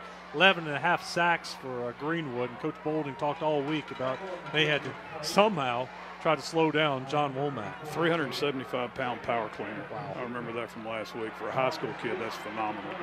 Another good tackle in open space. That's Jeremy Thompson on the end around, but Greenwood there to make the tackle, and nothing there. Dylan Voda again in space making another really good play. Like I said earlier, they're out, their linebackers and their secondary they tackle real well. That's what we've noticed about Greenwood every time we play them. I mean, they're just real good in space. 3rd and about 7. 3rd and 8. It's 3rd and long. Foots is back to pass. Has a receiver, but it's off his hands, and that's going to bring up a 4th down for Pine Bluff. Jeremy Thompson, the intended receiver. Thompson was kind of cutting outside. Foots threw it inside. Thompson made the adjustment, but wasn't able to bring it in. Real tight coverage by Greenwood, so they're going to have to squeeze that ball into small windows tonight, and they just couldn't quite come up with the catch right there. Foots will go back to punt the ball. I'd like to see his line drive kick somewhere, not right to Holt. I'd like to see it angled a little bit. Well, it's a little bit away from Holt, but he fields it on the 34-yard line, makes one move, gets out to the 40, return of 6 yards. Greenwood takes over after a 3-and-out, 1st and 10 at the 40-yard line. So after Pine Bluff's first drive, an extended drive, couple of first downs, they haven't had a whole lot. Foots had a run of about 11 yards on first down. I believe that's the only first down they've had since that first drive of the game. I think you're right, Wes. That Greenwood defense kind of put the clamps on the run game with the exception of that one. And their secondary is also playing well from that first series where they gave up 3 big pass plays. Nolan quick pass. He has a receiver, and it's Holt again. Holt picks up 11 yards. They'll move the chains. The ball into Pine Bluff territory. That'll be the end of the first quarter. Our score, Greenwood 17, Pine Bluff 7. It's the Centennial Bank State Championship games brought to you by Fidelity Local 6 and Fearless Friday.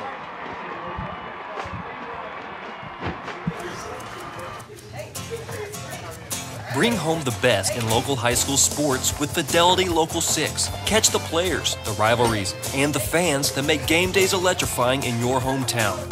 Watch live broadcasts or on demand with Fido, the whole home DVR entertainment experience. It's the local coverage you want. Fidelity Local 6, the best in local high school sports coverage. See that? Did you see that?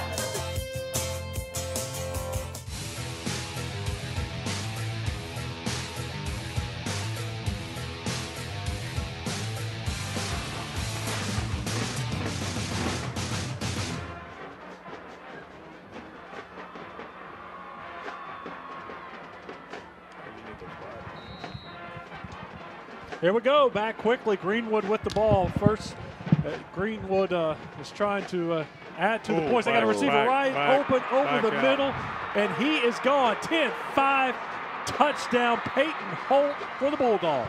Nice job on a little play action off the power read scheme there with the back up the seam. So tough play to defend right there.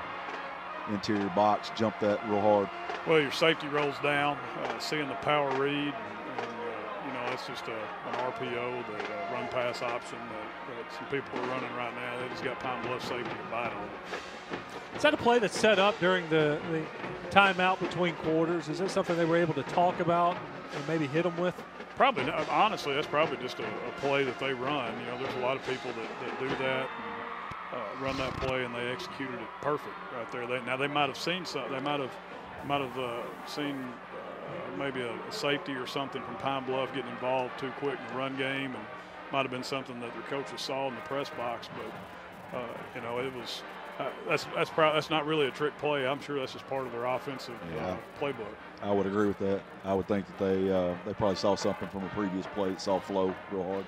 Greenwood takes a 24-7 lead. We'll take a break. It's the Centennial Bank State Championship games. Now my daughter plays a recorder, and we have to video her and then post that to her teacher as part of her homework. My kids have to have it. She's only in 4th grade. My other one's in high school, so of course she needs it. But I have so many siblings, and my nephews and my mother are there, and I can't be there. We can FaceTime, and I get to see all of them, and we get to talk, and it just makes it that much better for my mom.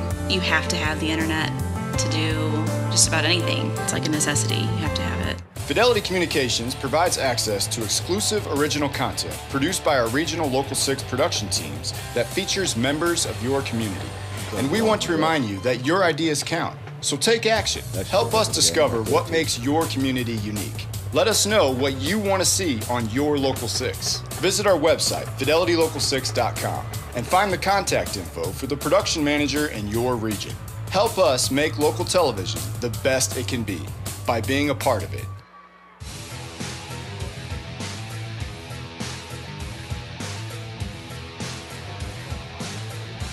Connor Nolan to Peyton Holt, 49 yards for the touchdown, and Greenwood leads it 24-7 on the first play of the second quarter. It's two drives that Greenwood's had with big plays. The first play of the ball game, and then the second play of that drive where they score right to start the second quarter. So big momentum swing for them. Ennis to the 5-yard line. Pine Bluff returns it to about the 23-yard line. And Greenwood special teams been doing a very good job on Pine Bluff. They have not been able to do much with those kick returns. Ennis driving it inside the 5-yard line, and Pine Bluff is starting each one of their drives inside their own 25-yard line. It looks like Greenwood goes with a lot of their defense. I think they probably put all their defense out there except for maybe their defensive linemen on their kickoff team. There were, I think, 4 guys just ran off the field from the defense. So, again, they're athletic.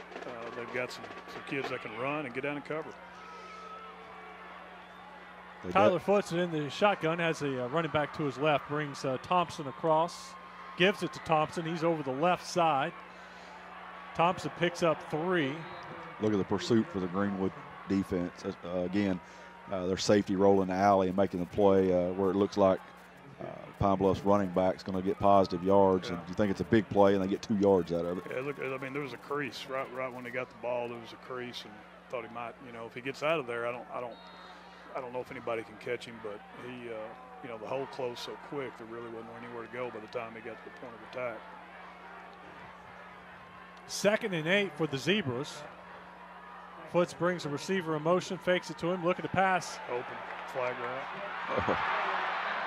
Foots did not have the time to throw then. Greenwood had a defensive lineman or linebacker crashing in on top of him, and he had to throw it up maybe a little quicker than he wanted to, and just wasn't able to connect with Kylan Williams. Great call right there by Coach Boulding and them. They run the jet, and then they come back with it and fake it, go play action off of it. Got to open a receiver, just got to protect it just a little bit better. And that was the big man, John Womack, putting the pressure on Foots, and just didn't have enough time, the time that he wanted to complete the pass. You can see on the replay, Womack just was tossing guys to the side. Oh, he's strong. Like I say, 375-pound power clean. That's impressive. 3rd and 7. Pass is tipped up in the air and is picked off. The Bulldogs with their 2nd interception of the game. This time it's Nick Voda, their leading tackler, comes across and picks it off. The Voda boys are playing tonight, 47-34 for Greenwood. They're making some plays for them. Here's a look at the replay, and Foots pass just off the receiver's hands, and a clean catch there from Nick Voda. Coach Elmore was talking about number 31 for Pine Bluff. Glad he's graduating. We're glad to see the 2 Voda boys graduate from our conference. Seems like Greenwood's always got a Voda playing, and they're always very talented players. Nolan, a quick pass out into the flat, and there's his leading receiver once again, Peyton Holt. They do a great job. Outside linebacker there let the number 2 receiver get to his outside shoulder, which, gave up the sideline on that. And they're in a coverage where he should be there. They're in a man coverage on the outside, playing zone on the 2 inside players. can't let him get to your outside shoulder like that. Greenwood moves the chains once again. They're on the 22-yard line. Nolan, a quick pass out to Holt again, and this time no gain for Holt. Well, if you'll notice, the linebacker worked to the outside shoulder of the receiver trying to block him, and of course it forced him to the sideline, and he had help coming from the inside. Holt now on the night has 7 catches for 144 yards. Wow. We've got 10 minutes and 41 seconds to go in the second quarter. Make that 8 catches for 144 yards. Tom Bluff in the 3 front. Second and 10. Nolan looking to pass. Nolan over the middle. Passes his receiver there, and it's another touchdown. Bulldogs score once again. Same play we saw earlier with Wood out of the backfield again. They get the safety influenced over and run the post up the middle with the middle of the field open. You know, makes it tough on defense. This time the touchdown catch by Cade Orlichek. Orlichek had 5 touchdowns on the season, 33 catches. Orlichek across the middle. One thing I've noticed about Greenwood from an offensive standpoint over the last 4 years playing these guys is if they find something that works, they typically go right back to it within the same series or maybe the next series, and that's what you get to see out of the Greenwood offense in a couple of screens, and then they come back to the post-will combo. Ennis stays perfect on the night. His extra point makes it Greenwood 31, Pine Bluff 7. Stick around, more coverage of the 6A state championship game coming your way.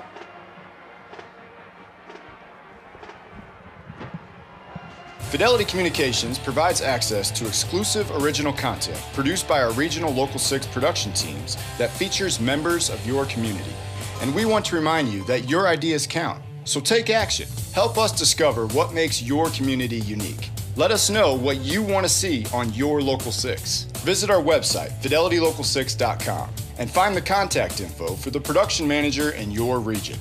Help us make local television the best it can be by being a part of it. Being local, being part of the town is what really sets us apart. So it's just nice that we kind of take action, you know. The customer service really is asking questions and finding out what the customer's need is. This whole company, like technicians, everybody that I've worked with, they go above and beyond to give a good customer experience, more than what any customer expects. And it's nice.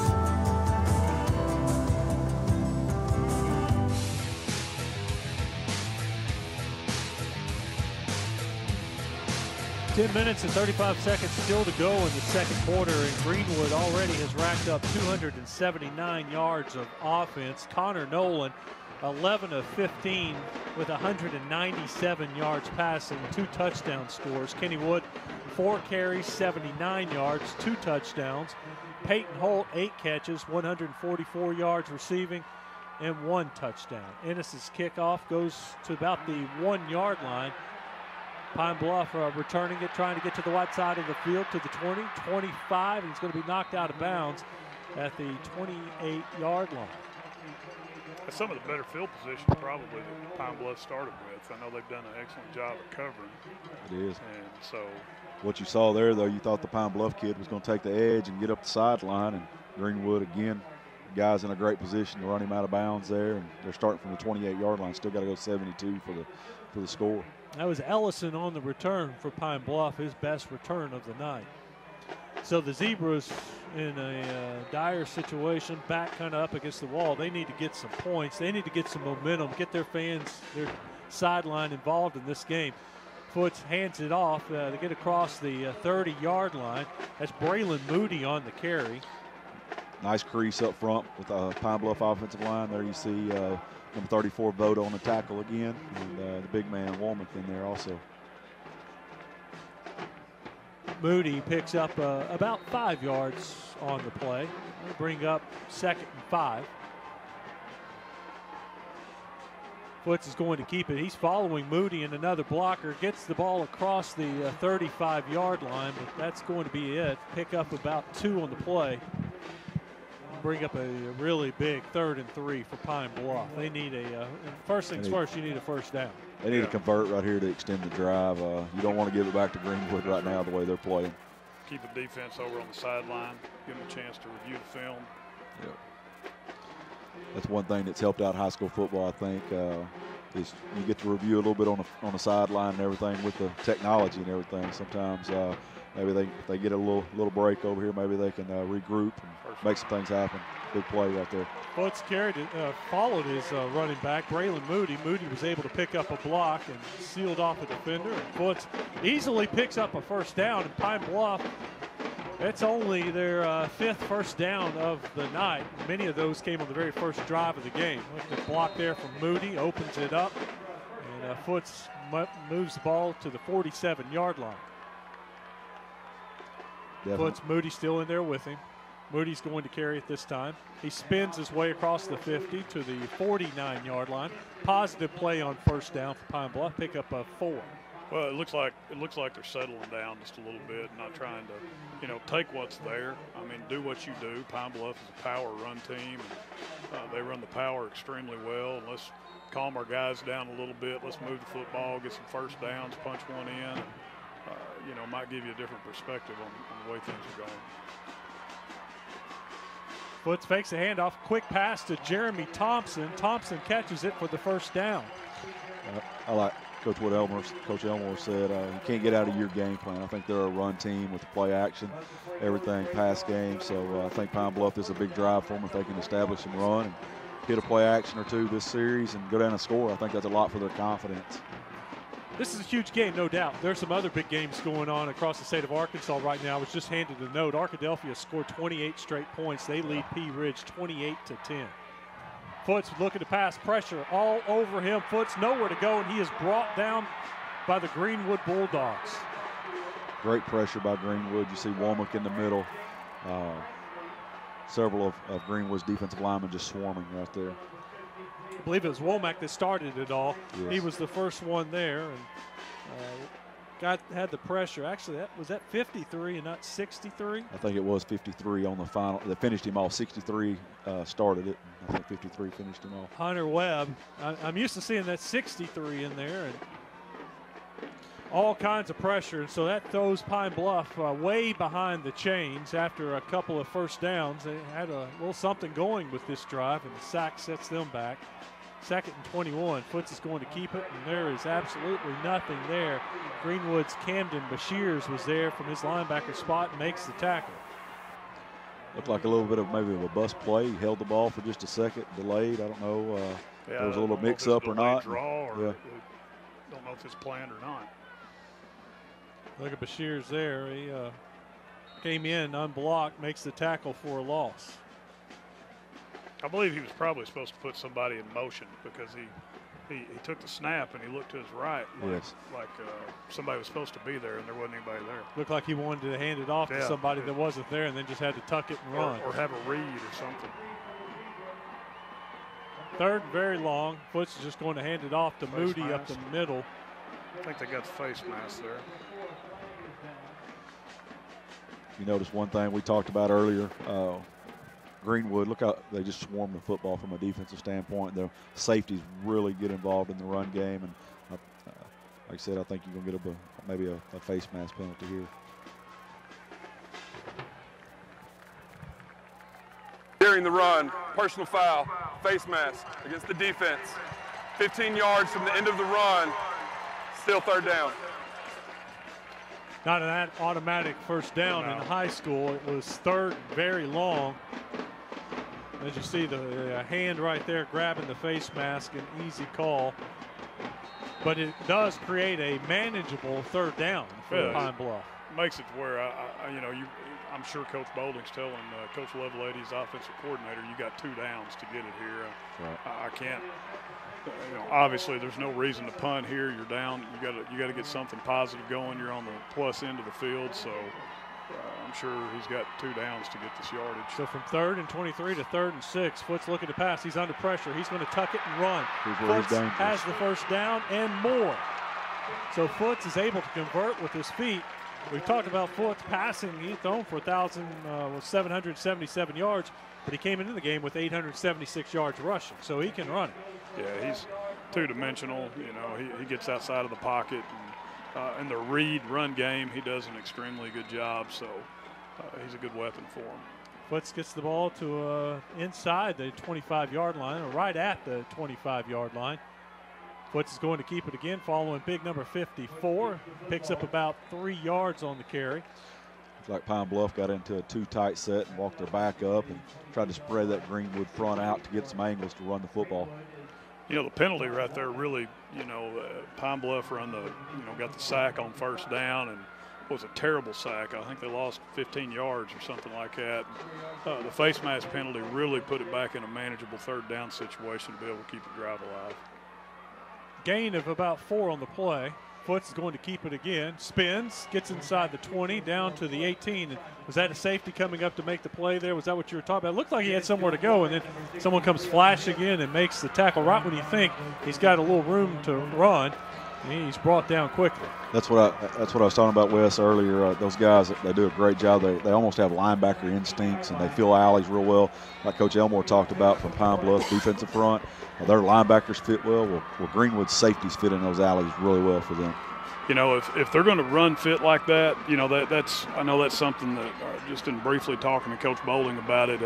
They might be able to take advantage of that in the passing game. If it maybe a play action, get the safety to roll down. We did that on our first drive against them, and makes it hard to have somebody play run fits and then be able to play fat pass as well. That's exactly. Thompson on the end around, and it looks like he'll pick up the first down. It was 3rd and 4, but once again, the tackling. It looked like Thompson had all kinds of space out wide, and he makes one guy miss, and I'm thinking Thompson may score on this play. But you look at it.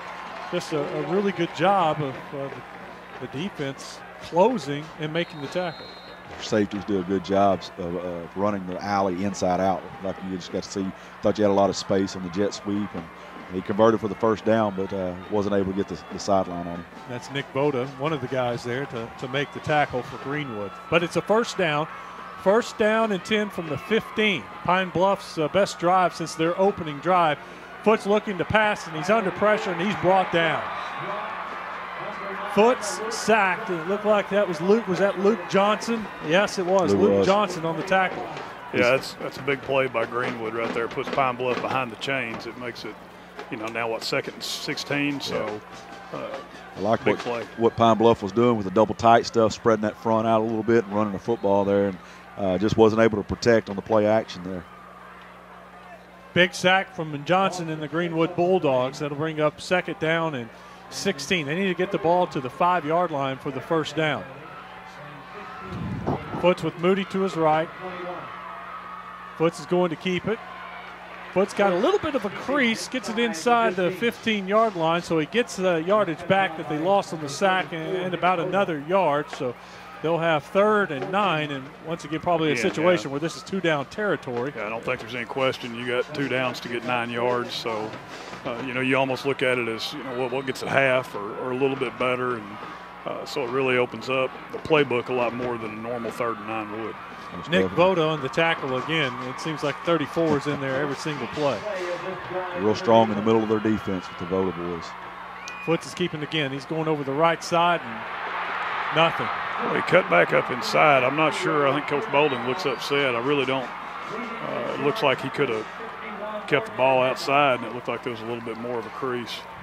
They're starting to get some numbers in the run game, using the quarterback in the run with a little bit of a +1 there, getting an extra blocker. But like you said, Coach Elmore, it looked like he should have gone outside, and he pitter-pat his foot a little bit, and Speed was able to get him on the backside. He saw 53, but I would take that in a foot race. I would take him. I would take him in a foot race over anybody wearing number 53. Nothing against number 53, but there's.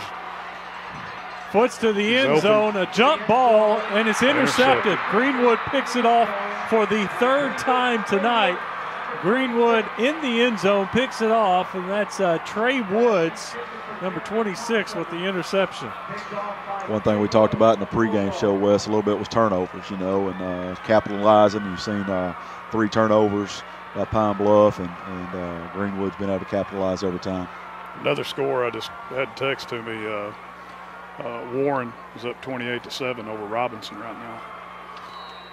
Tell you what, Warren's got a lot of impressive athletes. We've seen him play several times this year, and Traylon Burks, the junior wide receiver athlete that's been offered. And we got a fumble on the play. I think Pine Bluff recovered it. And they did quickly. Back-to-back turnovers. I believe it's the second time tonight we've had this happen. And Pine Bluff comes up with the turnover. Dylan Ashley from a safety spot picks it up, and now Pine Bluff's got a second life. That's a great job right there by Pine Bluff defense, coming back on, playing with some confidence there, getting a turnover. It's a big series here, starting from the 24-yard line for Pine Bluff's offense with 2 minutes before the half. So big drive right here. If they can get a touchdown here, make a 31-14 game going into halftime, I think that's big confidence for them. Zane Arman just wasn't ever able to secure the ball. Juggled it a little bit. Once he seemed to get it into position, was hit, and it pops up in the air. Pine Bluff recovers. So the Zebras with the ball and a quick handoff to Thompson. Thompson trying to get outside. He's looking, and there's absolutely nothing there. You look, 1, 2, 3, 4 Greenwood There's a 15-yard right penalty. So you're going to get a late hit. Yeah, right here, 15-yard penalty, led with his head. That could possibly be an ejection. I don't know if they'll take it that far. Probably a unsportsmanlike penalty. Well, Greenwood. What's impressive about that is you see all the white shirts just stringing it out. After the play, personal foul, late hit against the defense. Penalty is 15 yards from the end of the run. Still first down. There's a replay of it as Thompson comes around the right side. Just look, there's 1, 2, 3, 4 white shirts, and there's more behind them coming. And then the late hit there on the 30 that will take the ball to the 15-yard line. That's big for Pine Bluff, you know, instead of it being second and 13, 14, 15 yards, now they're first down from the 15-yard line. They're actually going to make it, 1st and 1 after the penalty, because he had lost, I guess, 6 yards on the play, so the 15 yards makes it 1st and 1. A few mental mistakes here by Greenwood. Yes. Moody on the carry, and Moody may have the first down. No, they're not going to give it to him. I don't think Moody picked up the yard, so it's going to be 2nd and 1. The ball on the 15-yard line. They need to get inside the 15-yard line. We got a timeout on the field. Referees coming in to talk. I'll tell you what, the middle of that Greenwood defense is tough. You know, you see right there, it's just 1st and 1, and it's tough sledding in the middle of that defense with those big guys with Womack and number 53 and 51 and 9 up there on that front. Officials talking with Coach Bolding.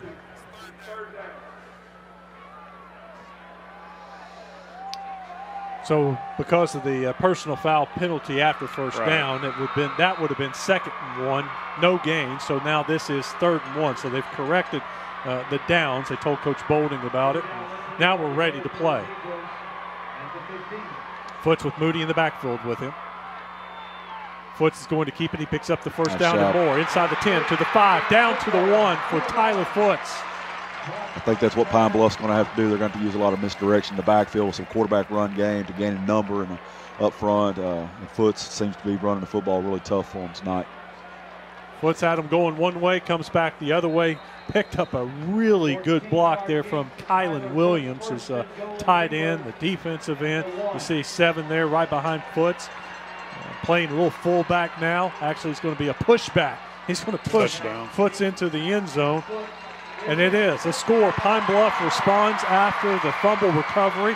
The Zebras back on the board to make it 31-13.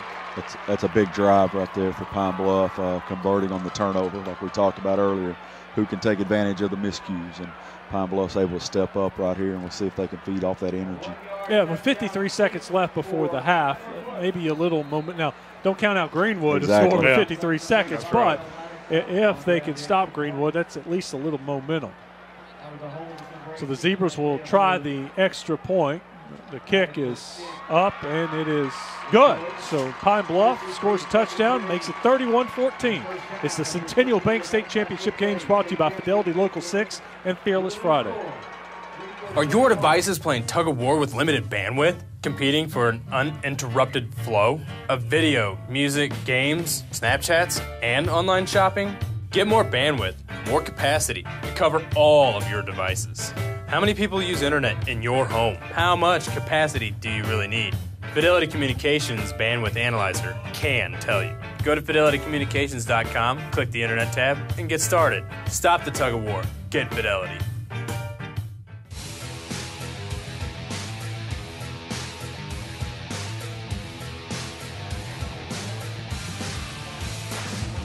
And we're back for the last 53 seconds of the 6A state championship game. We were getting a couple of scores updates, 4A action.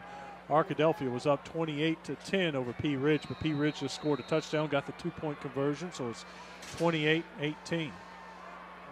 Coach, what's the last you heard on Warren and Joe T. Robinson? Well, the last I had was 28-7. Coach Hembry and their staff, their guys were up. Not too far from here. Yeah, great game here at War Memorial Stadium, but a great one out Highway 10 at Joe T. Robinson with Warren. Lumberjacks, the defending state champs out of 4A, taking on Robinson. In fact, they played last year, and Warren beat them in Warren. And Robinson had a lot of turnovers, fell behind early, and just could not come back. A lot of talent on the field out there, I promise you that. So Greenwood takes over, a chance to score with 47 seconds left. They have the ball on the 34-yard line. Nolan's just going to hand it off to Wood. Wood up the middle. He picks up 6 yards on the play. Let's see if Greenwood's going to take a timeout. If they're satisfied with that 17-point lead. Well, they get the ball to start the second half, they may not take a chance now. If they get a first down here, they might try to see what they can do. They have all 3 timeouts, like you said. So Nolan's just going to hand it off to Wood again, and Wood no gain this time. Is the ball on the ground? Yeah, looks like Greenwood recovered 75 come up with it. Looks like that'll get them to half. That will be your halftime score. Greenwood jumps out early. Pine Bluff responds with a touchdown just before the end of the half. 31-14. Greenwood leading it with 1 half left to play. Stick around. When we come back, Lanny Beavers will join us with the Fearless Friday halftime report. We'll see you in the second half. Pretend this watermelon represents your total internet bandwidth. Is there enough here for everyone in your household? Let's find out. 2 teenagers connect their phones to Snapchat and stream videos. Mom and Dad have phones connected too, plus a laptop computer. They all enjoy watching Netflix movies, sometimes while using these other devices. Oh, and did we mention the daily online gaming sessions? That's a big chunk. Sorry, all gone. Do you need more bandwidth? Try Fidelity's Bandwidth Analyzer to find out. Visit fidelitycommunications.com and click Internet to get started. Bring home the best in local high school sports with Fidelity Local 6. Catch the players, the rivalries, and the fans that make game days electrifying in your hometown. Watch live broadcasts or on demand with Fido, the whole home DVR entertainment experience. It's the local coverage you want. Fidelity Local 6, the best in local high school sports coverage. God, did you see that? Did you see that? Now my daughter plays a recorder, and we have to video her and then post that to her teacher as part of her homework. My kids have to have it. She's only in 4th grade. My other one's in high school, so of course she needs it. But I have so many siblings, and my nephews and my mother are there, and I can't be there. We can FaceTime, and I get to see all of them, and we get to talk, and it just makes it that much better for my mom. You have to have the internet to do just about anything. It's like a necessity. You have to have it. Fidelity Communications provides access to exclusive original content produced by our regional Local 6 production teams that features members of your community. And we want to remind you that your ideas count. So take action. Help us discover what makes your community unique. Let us know what you want to see on your Local 6. Visit our website, fidelitylocal6.com, and find the contact info for the production manager in your region. Help us make local television the best it can be by being a part of it.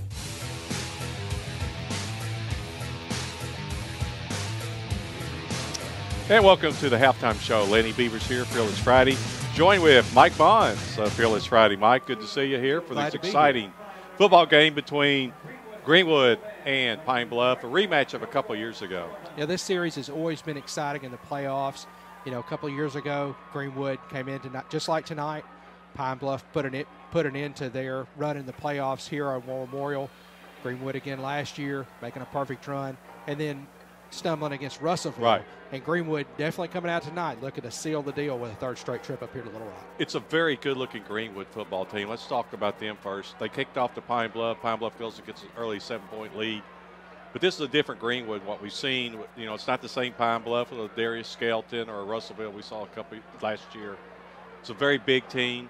They're very long. They're not only big, but you've seen they're 6'3", 6'4" on that defensive line and offensive line, get a big push. And they really have done pretty well against this Pine Bluff team, a light younger team about the Pine Bluff Zebras. Oh, yeah. It's one thing that's been great about tonight, really Greenwood all season long, has been the strength that they've shown in defense. And maybe that's been the big difference for this year's team, maybe over previous Greenwood teams. You've seen that tonight. I mean, you got the first series where Pine Bluff moves the ball pretty easily. DeAndre Ellison, number 27 for Pine Bluff, makes some big plays. He's their big wide receiver, their kick returner.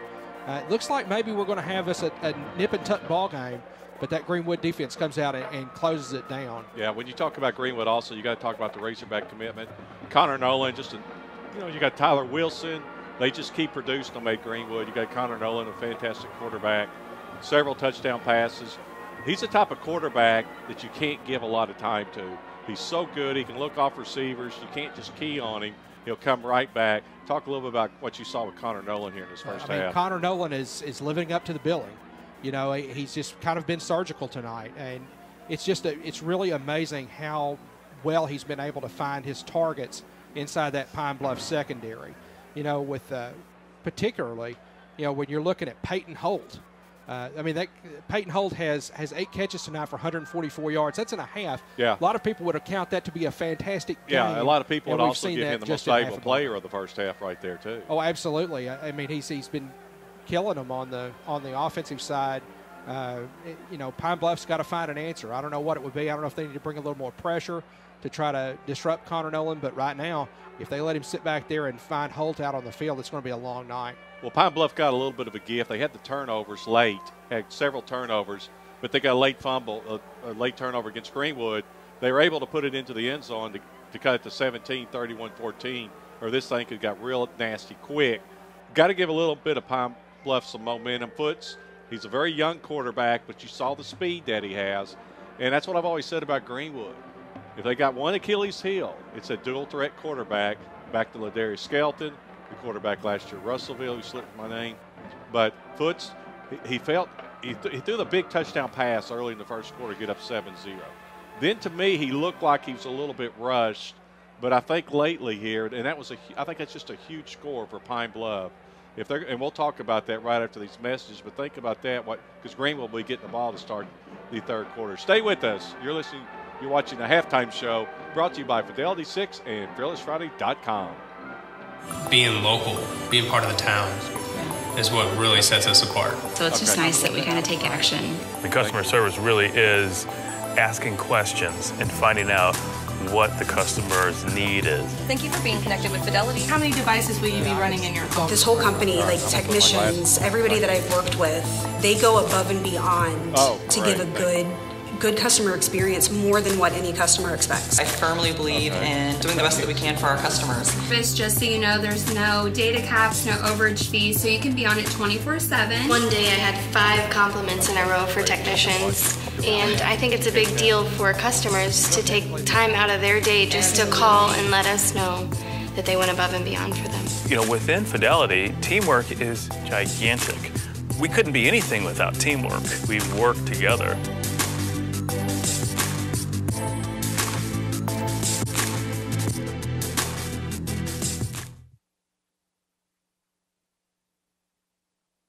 Being local, being part of the town is what really sets us apart. So it's just nice that we kind of take action, you know.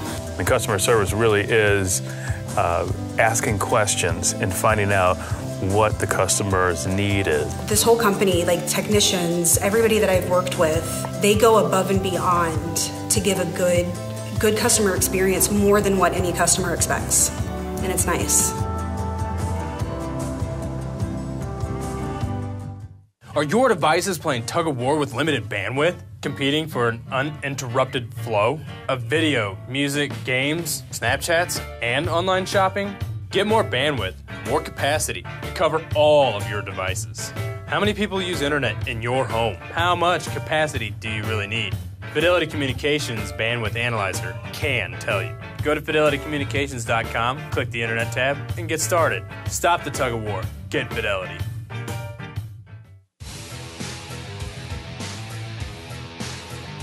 And welcome back. Lenny Beavers here, joined with Fearless Friday's Mike Bonds. We're talking about right before the third quarter, but let's look at some of these stats real quick here, Mike. As you're looking at the first downs, Greenwood 10, Pine Bluff 9. That seems a little even there. Rushing yards, 88 for Greenwood, Pine Bluff 71. But here's the big difference. The passing yards, 201 for Greenwood, 80 for Pine Bluff, 289 total yards of offense, 151 for Pine Bluff. But the big turnover difference, Greenwood 2 turnovers, Pine Bluff 3 turnovers. But Greenwood capitalized very quick on the turnovers. Pine Bluff did get the one score late off the last turnover by Greenwood. Well, I mean, the good thing for Pine Bluff is the Greenwood turnovers have kind of at least give them a chance to get back into it. Greenwood has done more with their turnovers, so they've been a little bit more opportunistic. Another thing that I think is very important, we're not seeing on the screen here, were the late penalties for Greenwood. Yeah, they did give some gifts. You're correct. You see that sometimes as a team gets up high that they maybe become a little bit less focused, a little bit less disciplined. The personal foul put Pine Bluff back in business early in that one of that later drives, and the personal foul that led to the touchdown score for Pine Bluff kept them at least within a chance of pulling back into this game. Mike, I think the key to tonight's game is you got a 17-point lead. Greenwood's going to get the ball back to start the third quarter. If Pine Bluff can stop Greenwood from scoring, get a short field possibly, get some points on the board, Pine Bluff's going to feel real good about themselves. On the other end, if Greenwood gets the ball, marches straight down the field, gets a score, it could be the game right there. What are you thinking here? Yeah, I mean, Pine Bluff has got to get a stop on Greenwood in this first possession. It's mission critical. One thing that you saw at the beginning of the second quarter was Pine Bluff shift gears with their game strategy. They were throwing it quite a bit in the first quarter. Then they began to run it quite a bit, and they had some success. It looked like they're trying to begin to limit possessions against that high-powered Greenwood offense. If they're going to play that kind of game, that also means they're going to limit their own possessions. They're going to have to get as much mileage as humanly possible out of those possessions. They're going to have to be a lot more opportunistic, and we're going to have to hear a little bit more from Braylon Moody. He's got to be a factor in this game for Pine Bluff in order to come back. We talked about Coach Rick Jones of Greenwood. We got to talk about Bobby Bowden, another great coach at Pine Bluff. He's got a young quarterback. He's got a sophomore, but he's had a sensational year talking about Foots. Oh, yeah. A little bit smaller. He's only 5'9", where Connor's about 6'3". But what we were talking about before the last break, it just seemed like you could see Foots feeling a little bit better, and he was moving quicker. He did give up a couple of big sacks, but you got to be feeling like you're still in this ball game, only down 17 points. But you're right. The critical play is stopping Greenwood to start this third quarter for the Pine Bluff defense. Yeah, they've got to get Moody in this game. They've got to start making some stops. They got to find a way to zero in on Peyton Holt on defense. And regardless of how this game turns out for Pine Bluff or for Greenwood either, but particularly for Pine Bluff, as you point out, they've got a little bit younger team. This is not the teams of the past. And you can see a progression in Pine Bluff. They've gotten better as the season has went on. They've had a great season regardless of the outcome here. Yep. And you talk about both these coaches. Greenwood's been to this game 10 out of the last 14 years. That's amazing. Pine Bluff, amazing. 6 out of the last 10 years. Yeah, they're just two amazing teams right there. Both of these coaches have taken 2 teams to a state title. That is just not something we see very often. No. And Bobby Bolden at Pine Bluff, Rick Jones at Greenwood, just 2 phenomenal coaches. We got an exciting ball game still here. And it's a little reminiscent of what we saw last year with Greenwood. They kind of looked real good, strong against Russellville, but then Russellville got on a roll late. Can Pine Bluff get on that roll late and put some pressure? Because really, now Greenwood's been tied. I know they were tied earlier this season at Lake Hamilton 10-10. Then Greenwood rolled in the second half. They had another struggle early in the season with Texarkana, the Razorbacks, and then they rolled in the second half, and that's one thing Greenwood can do. But if you feel like if Pine Bluff can stop them, get some points, that pressure will start to build a little bit, or do you think Greenwood's just too powerful and is just going to win the second half and get them another state championship? I think before you can even get to that point, Pine Bluff has got to keep moving those sticks. If they're going to play the slowdown game as they began to play late in the second quarter there, they can't give up some big losses on first down especially. They gave up a couple of really big ones. Yeah, and they got bailed out, like you said, on some personal foul penalties too. Greenwood's got to clean that up. They've got to play a little bit more disciplined and not let Pine Bluff's speed get them. But I think Greenwood is in position right now, obviously up 17 points. Yeah, they got to be feeling good. Woods, to finish it off. Yeah, and Woods, you got to talk about Woods, their running back, the tailback for Greenwood. I think he's been there 15 years now. Yeah. It seems like I've been calling his name every year, but he's a very good tailback, all kidding aside. Made the first touchdown for Greenwood tonight. But Connor Nolan, he can pick you apart, as we mentioned. They've got a good running back, when Woods also. So it's a very precise Greenwood offense. What on defense do you think Pine Bluff has to do to stop Greenwood? I don't think they can sit back in a zone and just wait for it to happen to them. I don't think they can win that matchup with Peyton Holt. I think they've already not won that matchup in the first half. Right. I think they're going to have to bring a little more pressure and hope to get it stopped at the quarterback level. In theory, they should have just a little bit more team speed in some places, and they're going to have to win some of those matchups. One of the things that we haven't really talked about and why Peyton Holt has been able to have a successful game tonight, why Connor Nolan has played as well. Greenwood's offensive line has given them time. They've made some great blocks. When you brought up Kenny Wood with his rushing, there was a great block in that first possession for Greenwood in the game that sprung him for the big gain. And Kenny Wood, if they do try to sell out to try to stop that pass, you're right, Wood is a threat. He's already got 85 yards halfway through this contest. It's really a very balanced offense for Greenwood. Let's talk a little bit about the two quarterbacks. We talked about Connor Nolan, the Razorback commit, a great baseball player too.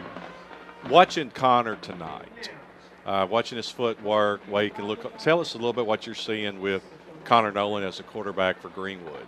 He looks like he's everything that's advertised. Certainly, you can see why Arkansas had interest. Yeah. He's really kind of put on a little bit of a clinic out here. One thing about it, he hasn't been under a lot of pressure, but when he's had to make some moves, he can make that move. He doesn't look scared or nervous in that pocket. He just sits back there and makes those throws. And he's putting throws in places where only his receiver can really have a chance at them. He's not making chancy throws. He's not doing things that you would think would necessarily put Greenwood in bad places. There's been some tip drill balls out here. But overall, Nolan's very impressive. Yeah, let's talk a little bit about the young sophomore, Foots.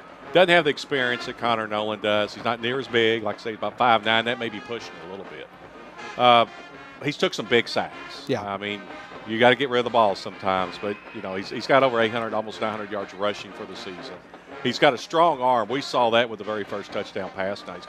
He threw another one. He had a touchdown, but he should have put a little bit more air in it of that other pass we saw on the second possession for Pine Bluff. What are you seeing out of Foots as a quarterback for Pine Bluff? I think Foots has his moments. He's had his moments tonight. He's got nearly 2,400 all-purpose yards on the season. So we're talking about somebody who's very talented. What Foots needs to do, I think, is try to have the best of the first possession and that last possession of the first half. First possession looked really good. He looked really poised. Made some great throws out to DeAndre Ellison, number 27 wide receiver for them. And then on that last possession, he looked really good making the option to run the ball.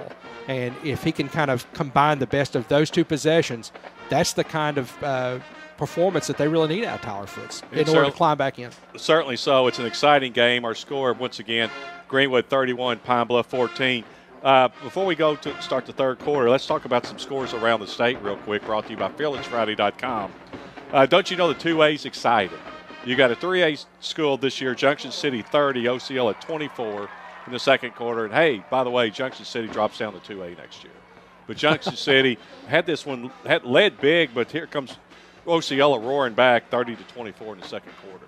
Yeah, Osceola certainly a very fast team. Junction City certainly no stranger to this level of depth in the playoffs. Osceola's had their moments this year. That looks like that's a fine contest right there. And the league or the division that Osceola's in, they've had some fine performances in this playoff so far. So they've been tested in the regular season. They certainly have. The Dragons got a 6-point lead.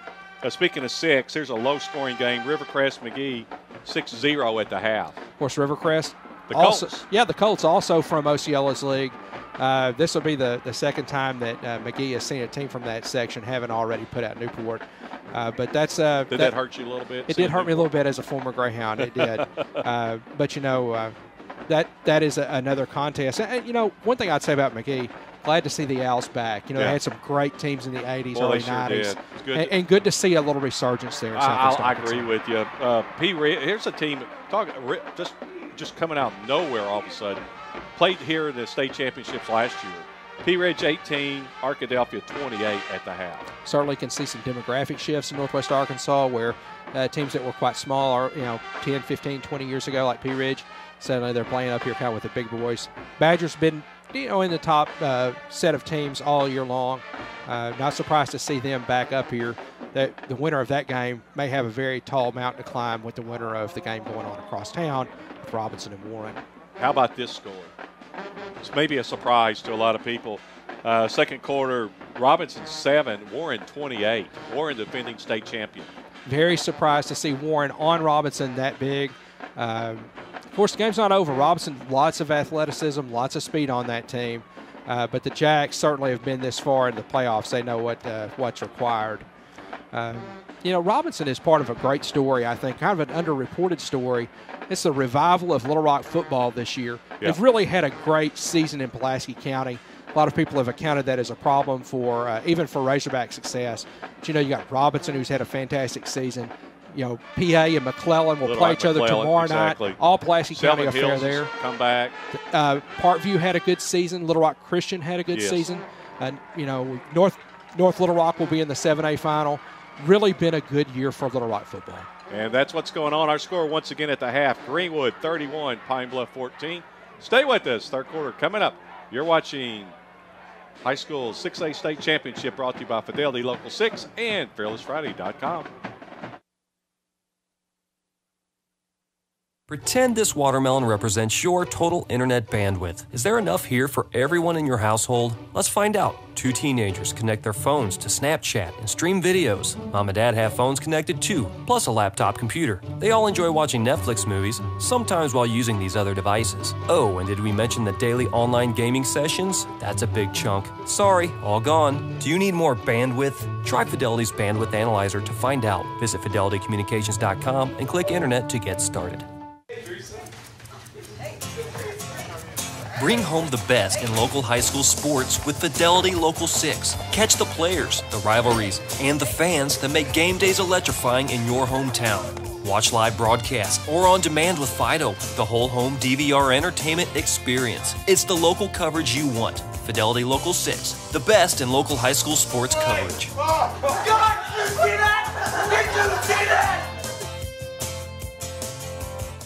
Now my daughter plays a recorder, and we have to video her and then post that to her teacher as part of her homework. My kids have to have it. She's only in 4th grade. My other one's in high school, so of course she needs it. But I have so many siblings, and my nephews and my mother are there, and I can't be there. We can FaceTime, and I get to see all of them, and we get to talk, and it just makes it that much better for my mom. You have to have the internet to do just about anything. It's like a necessity. You have to have it. Fidelity Communications provides access to exclusive original content produced by our regional Local 6 production teams that features members of your community. And we want to remind you that your ideas count. So take action. Help us discover what makes your community unique. Let us know what you want to see on your Local 6. Visit our website, fidelitylocal6.com, and find the contact info for the production manager in your region. Help us make local television the best it can be by being a part of it.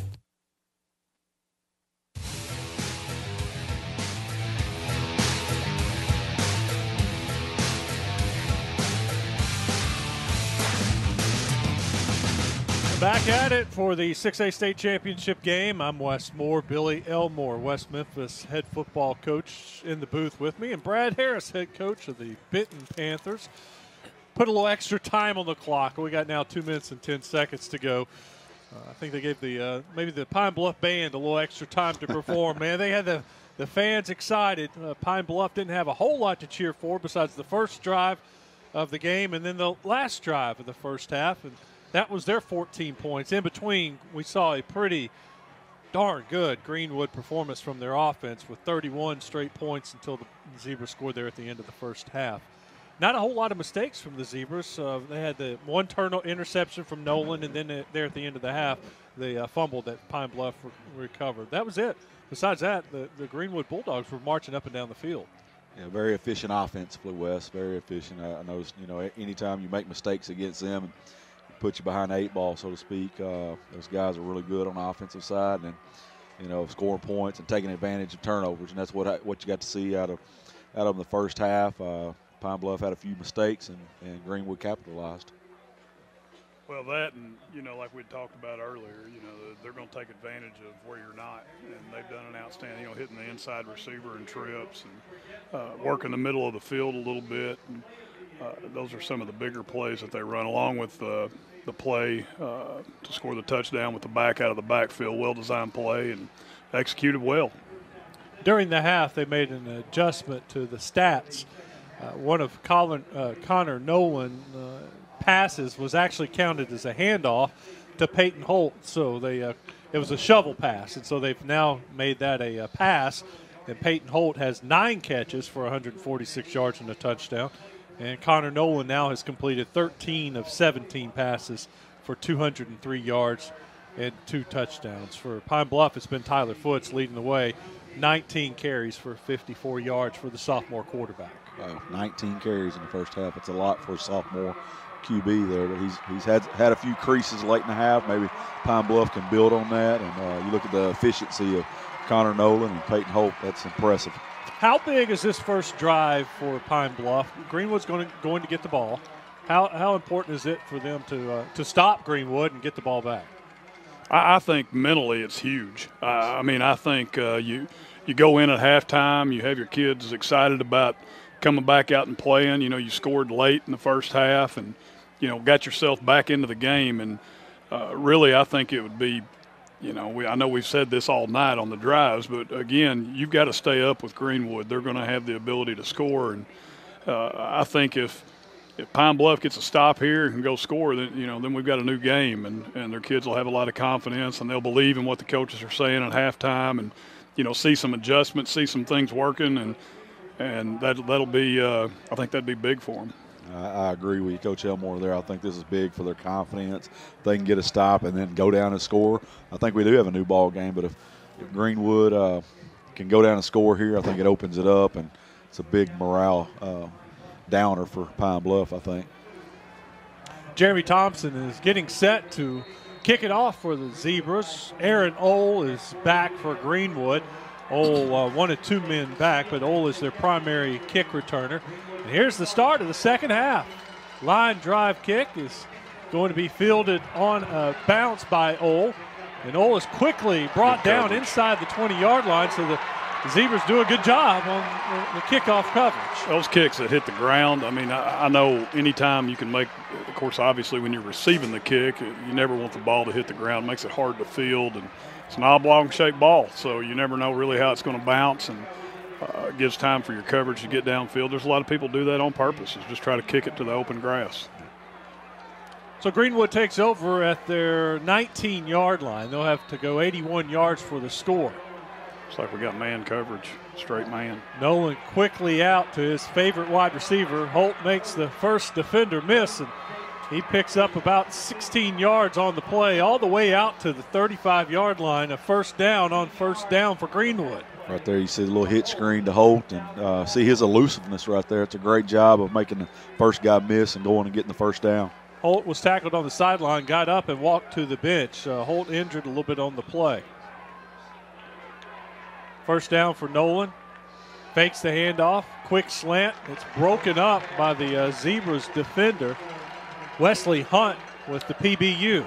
Just keep an eye on the offensive line of Greenwood getting downfield. I think they had a guy about 5 or 6 yards downfield there. Again, it would be big for Pine Bluff to get back into the game. A penalty helps here and there and things like that. 5 receivers. That doesn't help Pine Bluff. Not at all. Pine Bluff jumping off sides, and that's going to encroachment. Defense. 5-yard penalty. Second down. So you go from 2nd and 10 to 2nd and 5. That's right. The first 3 plays, the second half, you're seeing Pine Bluff come out in a man coverage straight across, and really trying to bring some pressure on Nolan here. Nolan with the quick pass out in the flat, and Holt must be okay because he's back in the game and makes the catch. He picks up 2.5 yards. It's going to be 3rd and about 3. got to be sure tacklers and man coverage. That's one of the things you saw in the first play, a missed tackle and able to pick up 16 yards right there. They made a sure tackle. Looked like they picked up about two to three. 3rd and short for Greenwood. Quick handoff off the Good left hold. side, and that looks like a touchdown at the 20, the 10, 5. Touchdown for the Greenwood Bulldogs. Jackson Webb takes it over the left side, in for the score. Coach Elmore said it earlier. They caught them in man coverage again. They run the outside defenders, DBs off a little bit. That O-line does a great job of creating a crease. And look at Kenny Wood leading the way for the other running back. Kenny's running with him, just stride for stride. Looks like he's talking to him, pulling him along, having a little fun there. No telling what he's saying. Giving him a pat on the rear end as he crossed the end zone. Kenny Wood with his touchdown scoring backmate. There you go, Grant Ennis for the extra point. The kick is up, and it is good. Greenwood adds to their lead. They lead at 38-14. It's the Centennial Bank State Championship games brought to you by Fidelity Local 6 and Fearless Friday. Being local, being part of the town, is what really sets us apart. So it's just nice that we kind of take action. And customer service really is asking questions and finding out what the customer's need is. Thank you for being connected with Fidelity. How many devices will you be running in your home? This whole company, like technicians, everybody that I've worked with, they go above and beyond to give a good customer experience, more than what any customer expects. I firmly believe in doing the best that we can for our customers. Just so you know, there's no data caps, no overage fees, so you can be on it 24/7. One day I had 5 compliments in a row for technicians, and I think it's a big deal for customers to take time out of their day just to call and let us know that they went above and beyond for them. You know, within Fidelity, teamwork is gigantic. We couldn't be anything without teamwork. We work together.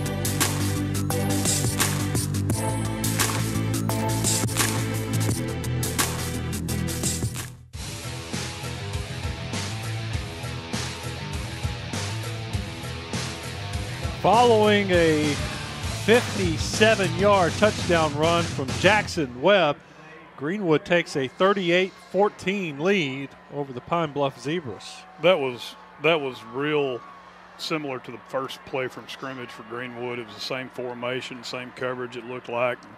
And again, like Coach Harris said, you break the line of scrimmage and there's really nobody left in man coverage, and that's what they did. And obviously the rest of it was just taking it to the end zone. Grant Ennis' line drive kick goes through the end zone. Pine Bluff will start 1st and 10, ball on the 20-yard line. If Pine Bluff could keep that quick strike offense from Greenwood from hitting so quick, I think they got a chance, but they've given up the big play a couple of times, and it's going to make it tough being down 24 points now to a very good Greenwood team. I tell you, there's a large Pine Bluff crowd, just like there's a large Greenwood crowd. Good crowd here tonight for the 6A game, but it's quiet. It's quiet over here on this sideline, on this side of the stands. Not a whole lot to cheer for the Pine Bluff Zebras. Foots hands it off to Jeremy Thompson coming over the edge. They've tried that jet sweep time and time again tonight, and they just haven't found a whole lot on the edge. Did a great job of stringing it out. Number 9 does a great job from linebacker position of making him bubble around and losing yardage basically on that play.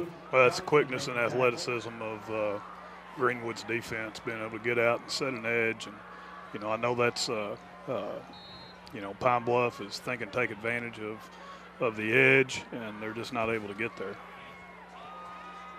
2nd and 11 for Pine Bluff. Foots hands it off, and there's backside. Nothing there. Backside.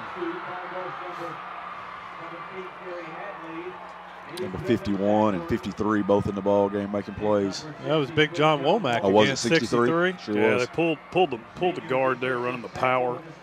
Boy, when they did, you know, we've got to block down, block back, or Pine Bluff's got to block down and block back. And Womack was able to slip through and, you know, penetrate from the backside. You know, sometimes that you can make the play from the backside, and that's if you're not blocking the backside as well. 3rd and long, 3rd and 14. Foots over the right side, and he's brought down quickly by Nick Voda. And we see on back-to-back plays 2 of their best defenders, Nick Voda, the leading tackler, and John Womack leading the team in sacks with the big tackle for a loss. And Pine Bluff's going to be facing 4th and long, and they're bringing in the punting unit. That's what you always want to be, real strong in the middle of your defense, and they've got good ones in the middle with Womack and Voda, and then the other Voda at safety. So they're playing both sides of the football there, of rolling right or left, whichever way they're running the football. Peyton Holt back to return the punt. It's a line drive kick by Foots, and it's going to bounce around the 50 inside to about the 47-yard line. Pine Bluff will down it there, and Greenwood will take over, leading at 38-14. Holt on the night is the leading receiver for Greenwood. 11 catches now for 165 yards, 1 touchdown. Kenny Wood, 6 carries, 85 yards. He's got 2 touchdowns. And Jackson Webb, that touchdown for 57 yards for Greenwood's last score. Webb back in that game again. And same formation. It is, with Wood on the left and Webb on the right. Fakes it this time to Wood, and it's a pass to Holt over the middle, and little behind Holt, and may have hit the defender in the back. I guess the same play that they ran earlier, scored the touchdown to Holt on, I believe. A little play action out of the backfield with Holt up the seam. Linebacker did a good job of running with him there, and that's really in that man coverage that they're showing. He's the only one that can run with him, and he did a good job of getting between the ball there, the receiver and the quarterback. Nolan hands it off to Wood. Wood picks up about 3 yards before he's brought down at the 50-yard line. It's a nice job by Pine Bluff's defense right there. Coach Elmore talked about, look at the run fits. They're flying to the football. They haven't – no quit in this defense right now. Kevon Goins with the tackle for Pine Bluff. 3rd down. Nolan with one back. Back out. Comeback route.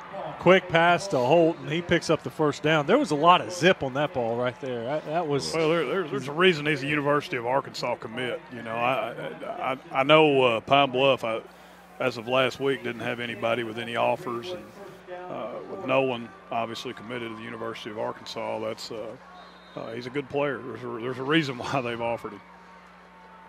Got a little movement there. That's going to push Greenwood back 5 yards. We've seen. Start. Offense. 5-yard penalty. 1st down. We've seen Nolan with a lot of good touch, or fitting it into a window or leading the receiver just perfectly. But that was one of those where he could put a little mustard on it and deliver it to the outside. And you saw the arm strength with that particular throw.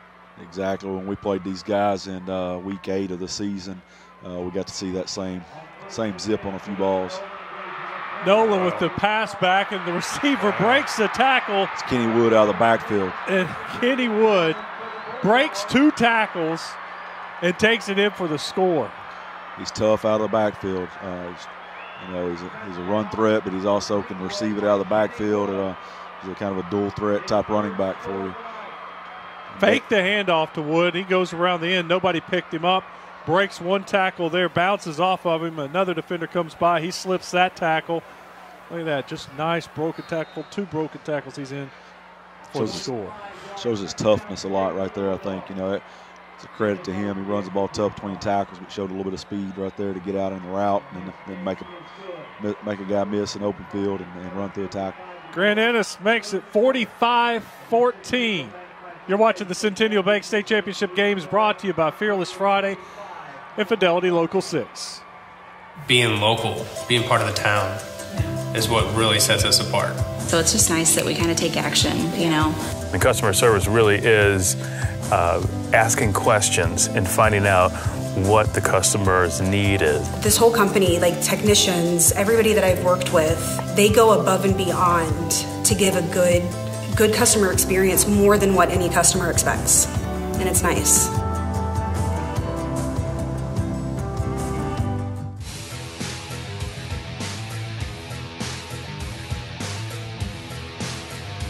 Here at War Memorial Stadium, the 6A state championship game, and the Greenwood Bulldogs add to their lead. This time it was Kenny Wood with the big play. Bulldogs lead at 45-14. Wood putting on the show, 7 carries, 88 yards, 2 touchdowns on the ground. And now Wood adds a 45-yard touchdown reception. That's 133 yards of total offense and 3 touchdowns from Kenny Wood. You talked about in the pregame, Wes, the three-headed monster, and the guys that are leading their offense right now between Connor Nolan, Kenny Wood, and Peyton Holtz. And great coverage again from this Greenwood kickoff coverage unit. Consistent, yep. They don't make it easy for you, man. When you got to drive 80-plus yards every series from an offensive standpoint, makes it tough on you, especially from a mental standpoint. The Zebras will, they'll have to go even further this time, Coach. The ball's at the 14-yard line, so that's 86 yards they would have to go on this drive. So while the score is 45-14, we just got an update from Arkadelphia. What is it, 34-18 now, Arkadelphia over Pea Ridge? Yes, sir. Well, Arkadelphia is on their way to being here at War Memorial Stadium next weekend. They'll try the end around again. This time they have a little space, 2 blockers out there for Pine Bluff. That's Kerry Hadley, the tailback, picking up some positive yards. A pickup of about 6, but once again, that looked like that was going for a lot more, and you look up and a 6-yard gain. It's a nice job by Pine Bluff's offensive lineman. It looked like a little buck sweep action there. Got both their guards out in front of the running back to lead the way for a big 6-yard gain for them. Voda did a great job there of number 34, just taking on a couple of blockers, fighting through the blocks, and making the tackle. That's Foots brought down on the outside there for Greenwood's defender, Camden Bashirs, with the tackle. And that kept Foots from picking up the first down. Again, you say it again. I mean, it looked like there was space for him to run. Then a Greenwood defender makes a great play in open field again tonight. These guys are quick. I mean, we've said it tonight, but, I mean, they're quick. Greenwood's defense is quick. They close gaps, close alleys real quick. Pine Bluff facing a 3rd and 4. Foots talking with his running back. That's Moody to his right. Foots is going to keep it, try to follow Moody, and he is just brought down immediately behind the line of scrimmage. That's Nick Voda again. Number 34 has been all over our screen tonight. Pine Bluff sending the punt team out. Wes, you guys got 3 weeks now of championship games, I guess. Yeah, we've got the 2A game will be a little bit longer before they play it. Camden Hall was on the tackle. The 2A is turned into a little bit of a mess. Yeah, I don't think there's any doubt. That's not a good thing for the kids involved. Other scores across the state, I was going to give those to you while Pine Bluff was getting ready to punt. Foots gets it off. It's another line drive kick. Holt will field the ball about the 50-yard line and be brought down just inside Pine Bluff territory. Junction City was up big on Osceola at one point. Osceola's come all the way back. Osceola leads Junction City 31-30 in Junction City. That's a tough place to play. Oh, yeah. It is. That's a pretty good Robert comeback Hooks there. in his first year. Coach Hooks in his first year has done it's unbelievable what they've done. You know, they've had their struggles in recent years, and like I say, it's his first year there, and does an outstanding job. Talked to a couple of guys that played Osceola this year, and they said they look like the Osceola of old this year. A lot of athletes all over the field. We team camped with them. Coach Hooks called when he got there. He wanted a team camp, so we set one up, and you know, they were learning his system and all those things, and really ended up. You could tell they were coming. You could tell it was going to be good. Jackson Webb gets another carry for Greenwood, but not much there this time. Webb picks up a yard, and it'll be 2nd and 9. Other scores from our Fearless Friday scoreboard: McGee leads Rivercrest 13-12. I got to see the Colts play last week against Mayflower. Came away very impressed with Rivercrest, but they trail McGee 13-12. Movement by the inside receiver. We mentioned the snap, false start, offense, 5-yard penalty, 2nd down. We mentioned Arkadelphia was leading Pea Ridge in one 4A semifinal. In the other 4A semifinal, the latest score I have is Warren 28, Robinson 7. So the Lumberjacks look like they're on their way, at least right now, to another state championship game here at War Memorial Stadium. 2nd and 14 after the penalty. Nolan across the middle, and the receiver just can't hold on to it. That was Josh Barlow. Got his hands on it but couldn't bring it in. That's at least the third time they've run that. They hit it in the first quarter. They hit the receiver coming down the middle of the field. Like when Coach Harris said, the safety jumped the back out. And then, of course, before the series before, they hit the back out. This time he comes back to the receiver coming through the middle. 3rd and 14. Nolan in an empty backfield. 5 receivers. Steps up in the pocket. He's going to tuck it and run it. Scrambles to his right, pointing for the receiver to get down the field. He gets out of bounds at the 39-yard line. That's going to be close. It's a good job by Nolan of scrambling around, making some stuff happen in the pocket on a 3rd and long situation, and putting it in a situation. Looks like they're going to give him the first down here, guys. They did give him the first down. Thought it'd be close enough for a measurement, but I guess it was close enough for a first down. I think he runs when he needs to, I guess. So. The official eyeballed it and said it was good enough, and we move on. First down carry goes to Kenny Wood. Wood over the left side picks up maybe a yard. Pine Bluff defense did a good job of getting to the ball, bringing down Wood. One of the few times that Wood did not have an explosive play tonight. Pine Bluff defense continuing to play hard. Like Coach Elmer was talking about, that box play is real tough for them. Greenwood has loosened it up a lot with the pass game. They haven't been able to just pound it down their throat, so we've been seeing a very balanced Greenwood offense. 2nd and 9, Nolan, quick pass out in the flat. It's Wood breaking a tackle, and Wood picks up another 4 yards after breaking the tackle. Not a first down, but it picks up about 8 yards. They're going to mark him back a few yards, so it'll be 3rd and about 4. Again, you see the versatility of Kenny Wood there, getting the ball in the flat, making a guy miss, and going and picking up 6-8 yards on the carry. 3 minutes and 57 seconds left in the 3rd quarter. I've been passing around the note. We need to give the time a little bit more often. The time's not on the screen, so I'm going to try to give you guys the time a little bit more. You hit me up on Twitter. I'll respond, and I'll let you know. So 3 minutes, 49 seconds left in the 3rd quarter. It's Greenwood 45, Pine Bluff 14. Are your devices playing tug of war with limited bandwidth, competing for an uninterrupted flow of video, music, games, Snapchats, and online shopping? Get more bandwidth, more capacity to cover all of your devices. How many people use internet in your home? How much capacity do you really need? Fidelity Communications Bandwidth Analyzer can tell you. Go to fidelitycommunications.com, click the Internet tab, and get started. Stop the tug of war. Get Fidelity.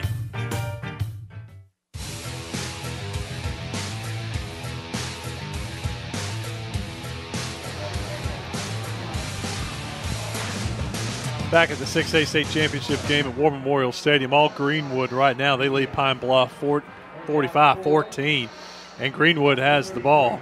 Nolan with 2 running backs. Well, he sends one in motion. That was Holt, actually. He hands it off to Wood. Wood running hard.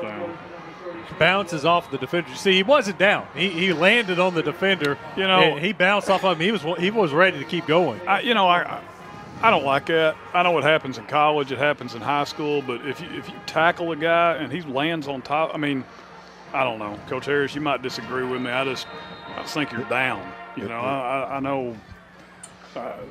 I guess when you land on somebody, you're not technically down, but you just got tackled.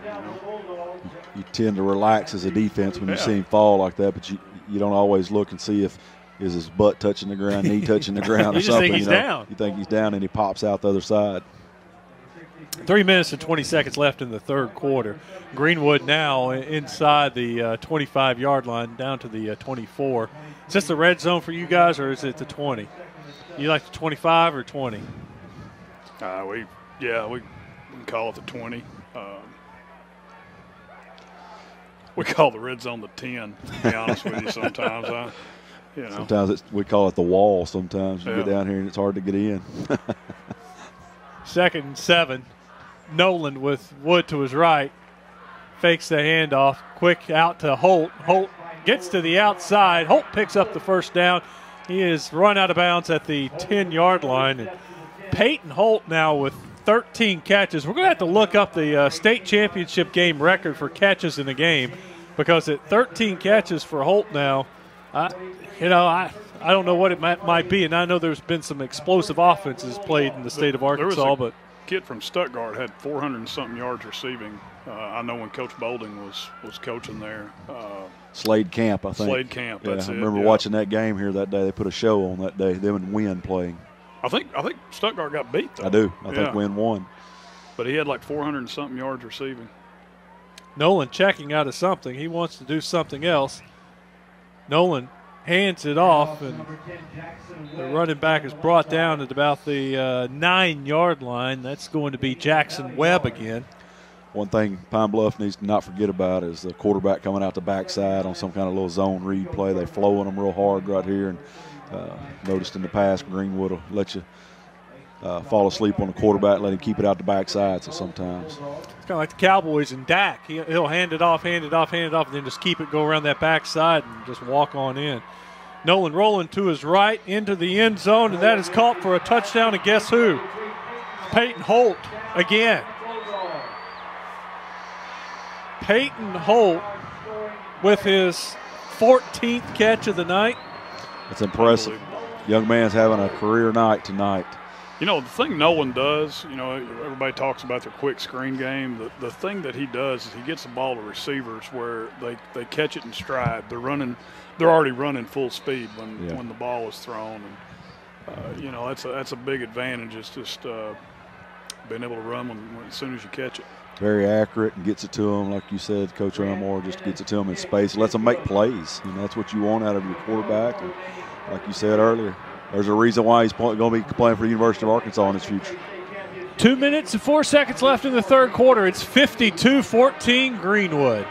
Pretend this watermelon represents your total internet bandwidth. Is there enough here for everyone in your household? Let's find out. 2 teenagers connect their phones to Snapchat and stream videos. Mom and Dad have phones connected too, plus a laptop computer. They all enjoy watching Netflix movies, sometimes while using these other devices. Oh, and did we mention the daily online gaming sessions? That's a big chunk. Sorry, all gone. Do you need more bandwidth? Try Fidelity's Bandwidth Analyzer to find out. Visit fidelitycommunications.com and click Internet to get started.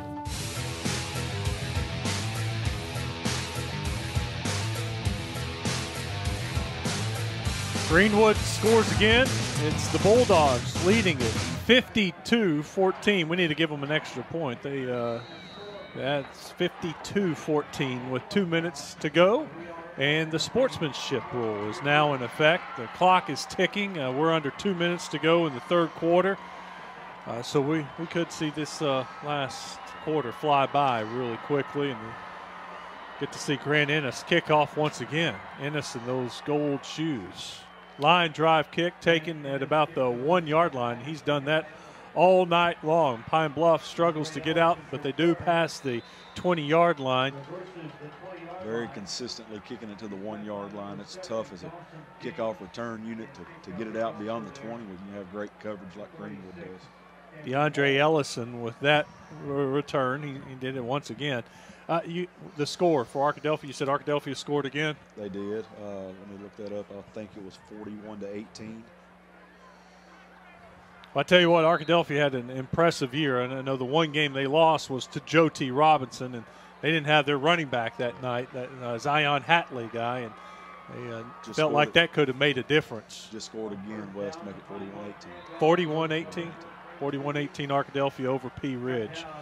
That was Braylon Moody on the carry over the left side. Less than a minute left to go in the third quarter. Small pickup on the play. Coach Eldridge done a good job at Arkadelphia, but you're in the booth with the 2 previous Arkadelphia coaches before Coach Eldridge was there. So Brad and I were, I guess I followed Brad at Arkadelphia when he left to go to Lincoln. Coach Eldridge got them going over there and does a really good job with that program. They got some good players now. A quick pitch outside to Moody, and Moody is met quickly, and Greenwood Bulldog defender, is that Travis Cox on the stop? Tough player getting out there in space. He does a great job setting the edge a lot of times for Greenwood's defense. I know he did against us, and we felt like we might be able to pick on him in the flats a little bit with our quick passing game, and, man, he did a great job against us, and there you see him making a big play tonight.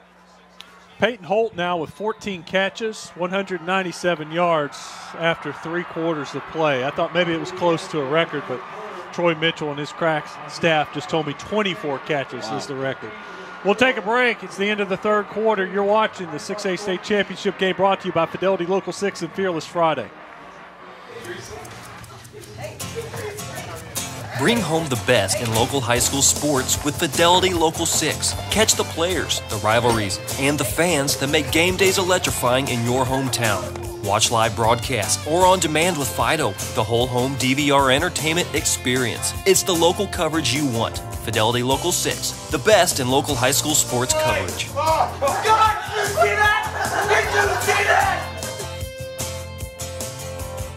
Now my daughter plays a recorder, and we have to video her and then post that to her teacher as part of her homework. My kids have to have it. She's only in 4th grade. My other one's in high school, so of course she needs it. But I have so many siblings, and my nephews and my mother are there, and I can't be there.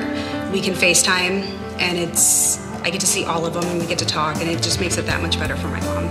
you have to have the internet to do just about anything. It's like a necessity. You have to have it.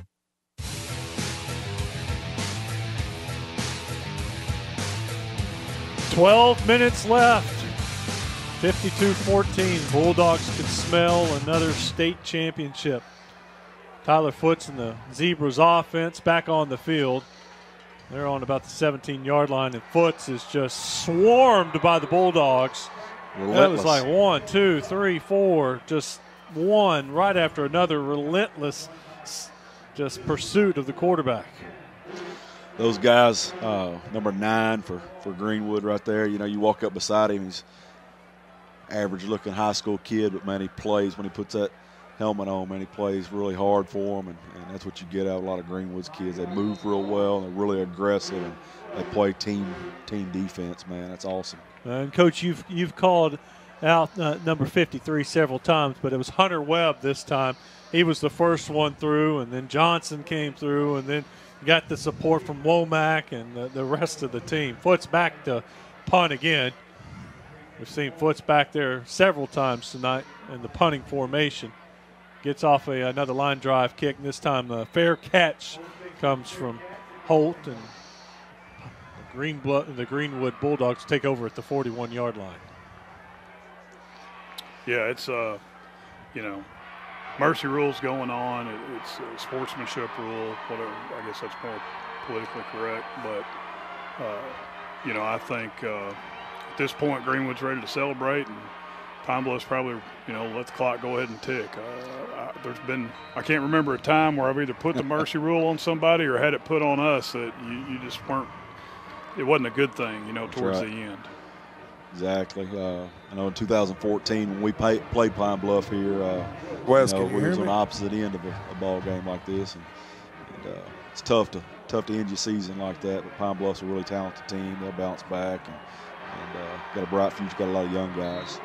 Well, you look at it. Of course, Foots, the quarterback's a sophomore. Moody is running back, who has over 900 yards rushing this year. He's a junior. So your backfield, at least, is returning. I haven't looked at their offensive line and defensive line, but I know Coach Bolding told me before the game that was a unit that they had to make over in the spring, and then they had some events over the summer, and he had to make it over again this fall. And it's just a unit that's gotten better and better each time, or better and better each week. Yeah. Oh, there's no question. There's nobody going to feel sorry for Pine Bluff as far as them coming back. I mean, they're going to be good next year. They're going to be good every year. Coaches do an outstanding job. Their kids are bought into the program, and it's just Pine Bluff hard-nosed football. So they'll be over this. This will be fine. It was Jackson Webb on the carry earlier tonight. Webb, and there's Connor Nolan going out of the game. Their senior quarterback, giving Coach Jones a big hug.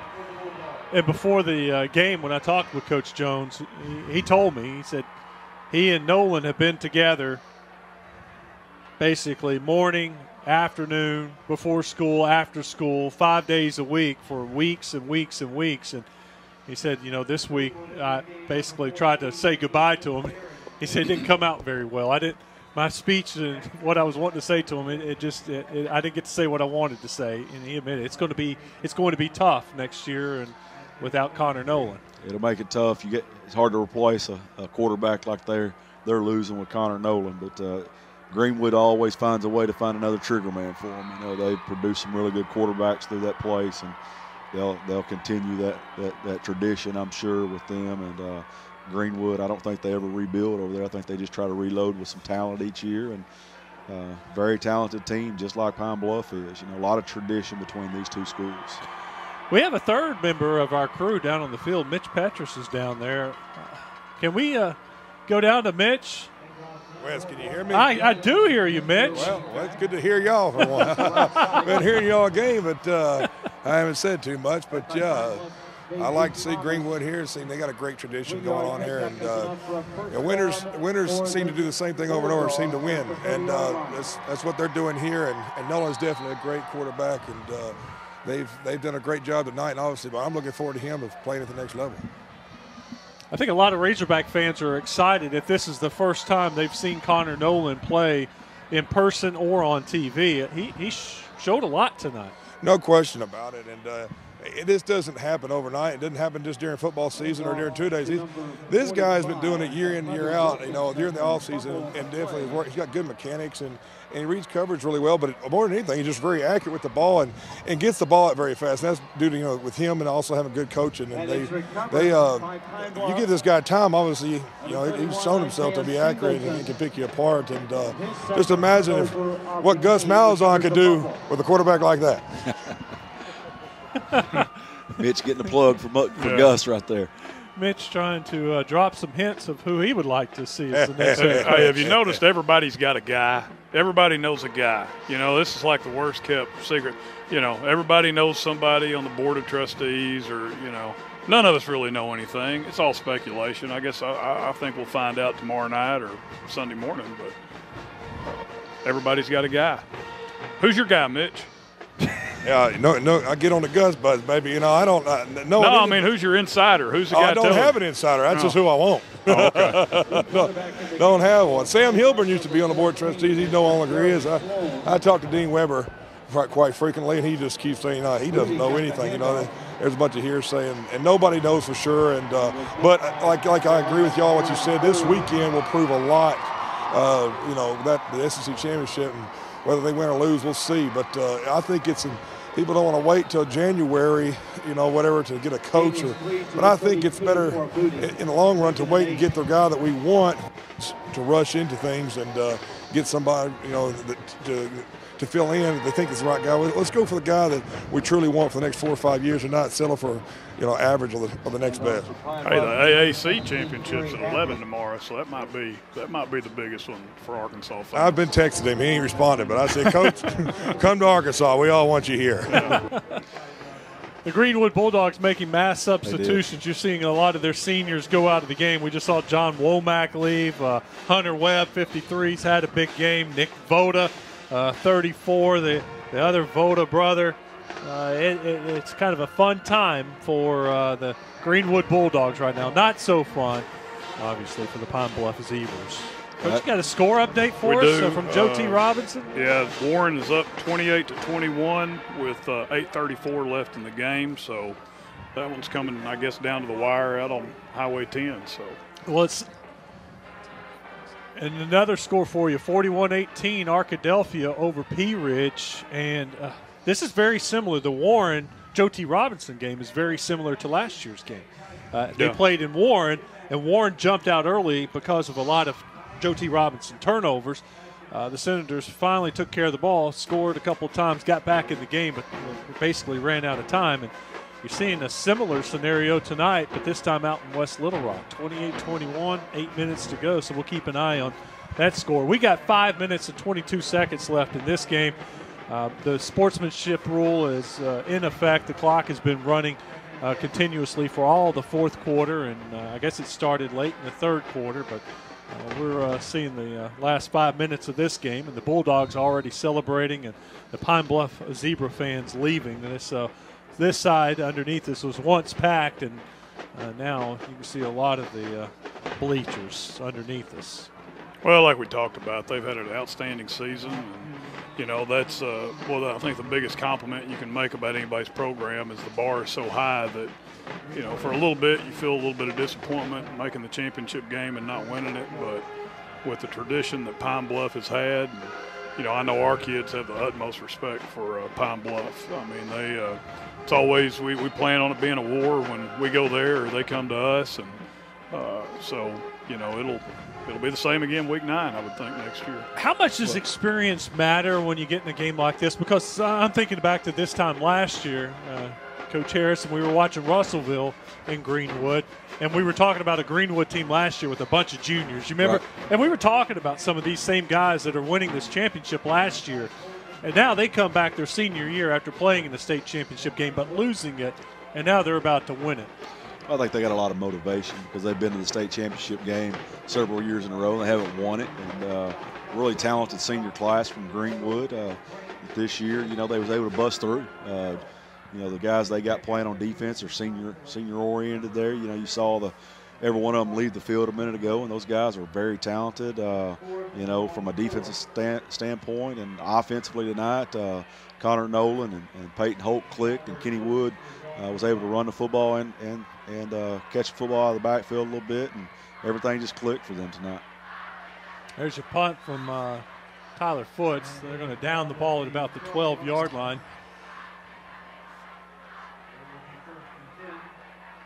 Greenwood will take over at the 12-yard line, and that's going to give us nope, we're not going to be able to take a break. I think they're going to they're just going to, they don't even stop the clock, do they, for the, or they stop it for the change of possession, but then as soon as the first snap, they'll start it back up. Yes. So we got 3 minutes and 18 seconds left in this game as Greenwood will try to run out the clock here and celebrate another state championship.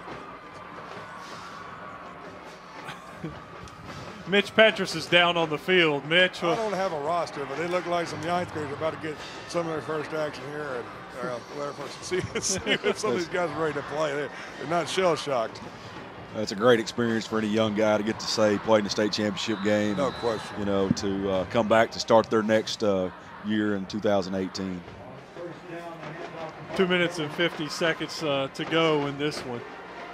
You see Greenwood, they're playing a lot of guys here, even after their second teams played some. You see a lot of young guys playing. That's an awesome experience for these guys. With Connor Nolan leaving and a good senior class, is Greenwood, though, still the team to beat next year? I got a couple of 6A coaches with me. Are they the team to beat?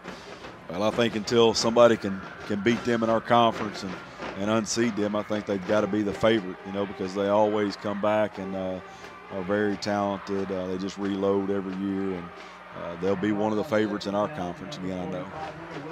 Last 2 minutes left in the game. We're now at 2:05 and counting as Greenwood tries to run out the clock. Greenwood has 7 state championships. Their last one coming in 2012. They went three-peat, 2010, 2011, 2012. So 7 state championships since 2000. Looking for great number 8. Yep. That's coming up in about a minute and 40 seconds. What, they lost 2 in a row before tonight? Is that right, Wes? They got beat by Russellville and Pine Bluff the year before, I think. And so his senior class had gotten to the state championship game. They were able to break the door down tonight, though. Minute 23 left and counting in this one. Guys, and we'll get into this with our post-game show, and we'll have Mitch Petrus down on the field to give us a couple of interviews with Coach Jones, with maybe Connor Nolan, Kenny Wood, Peyton Holt. But, well, the three-headed monster was the story offensively. Connor Nolan with 304 yards passing, 4 touchdowns. Kenny Wood, 103 yards rushing, 2 touchdowns on the ground, plus he had the touchdown catch, 2 catches, 50 yards. So he had 153 total yards, 3 touchdowns. And then Peyton Holt, 14 catches, 197 yards, 2 touchdowns. Who would be your offensive MVP? It's hard to name one with those guys, but I think Peyton Holt had a huge impact on the game. You know, when you got that many receptions, he opened the game up and on the edge, because I think Pine Bluff's run defense was so strong. I think they had to throw the football to open it up a little bit, and I think that's a big key that helped them open the game up. It's 4th and 9. There was 34 seconds left in the game. So, hey, we'll take a quick break. We'll come back and see the exciting celebration for the Greenwood Bulldogs. It's the state championship games brought to you by Fidelity Local 6.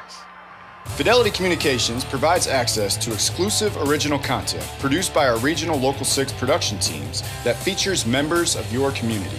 And we want to remind you that your ideas count. So take action. Help us discover what makes your community unique. Let us know what you want to see on your Local 6. Visit our website, fidelitylocal6.com, and find the contact info for the production manager in your region.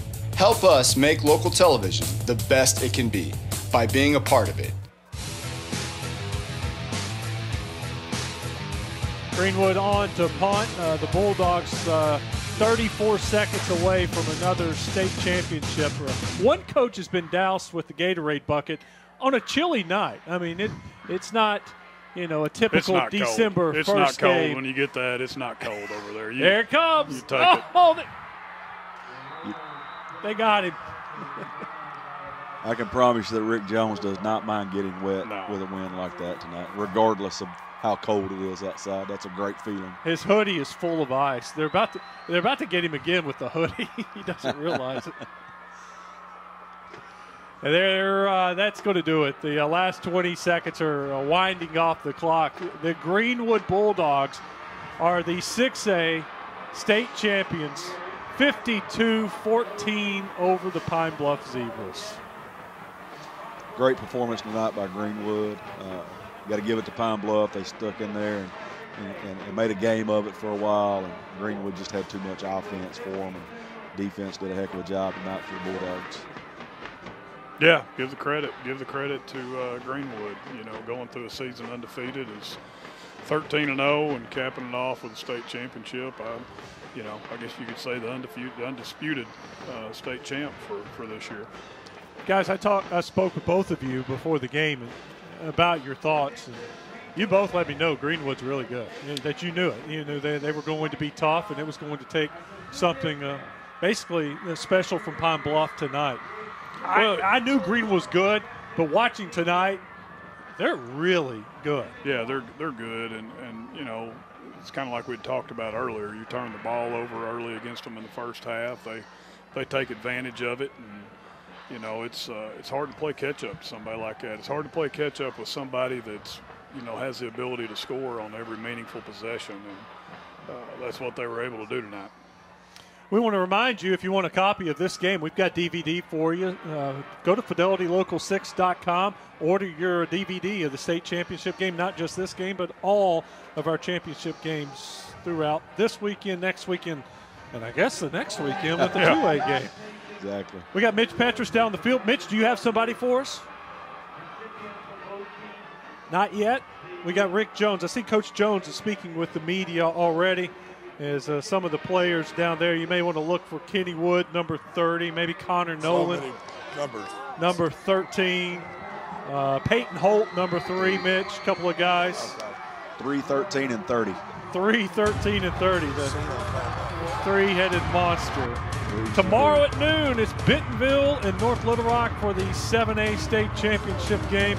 You want to talk about two teams playing well at the end of the season. That's these two teams. North Little Rock undefeated on the season, kind of like Greenwood at 12-0. Bentonville lost 2 of their first 3 games, but they have responded by winning their last 9.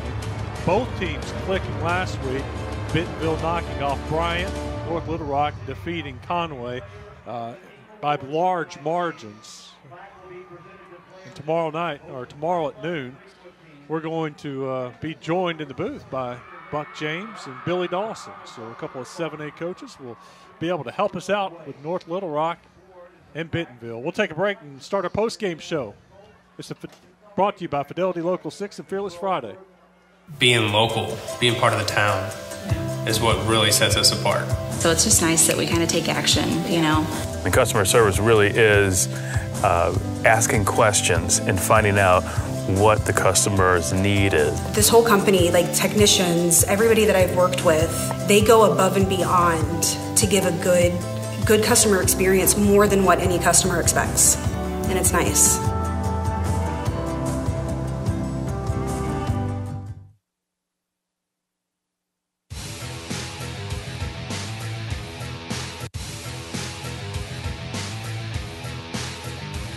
start our post-game show. Mitch Petrus, the former Razorback, down on the field. He's got the winning head coach. Coach Jones, great performance tonight. You've been here a lot. I've done several of these games in the past years. You come up short, but you have a great fan base. You come on top tonight. I mean, how many state championships you've been to? How many you won? This is number 8 tonight.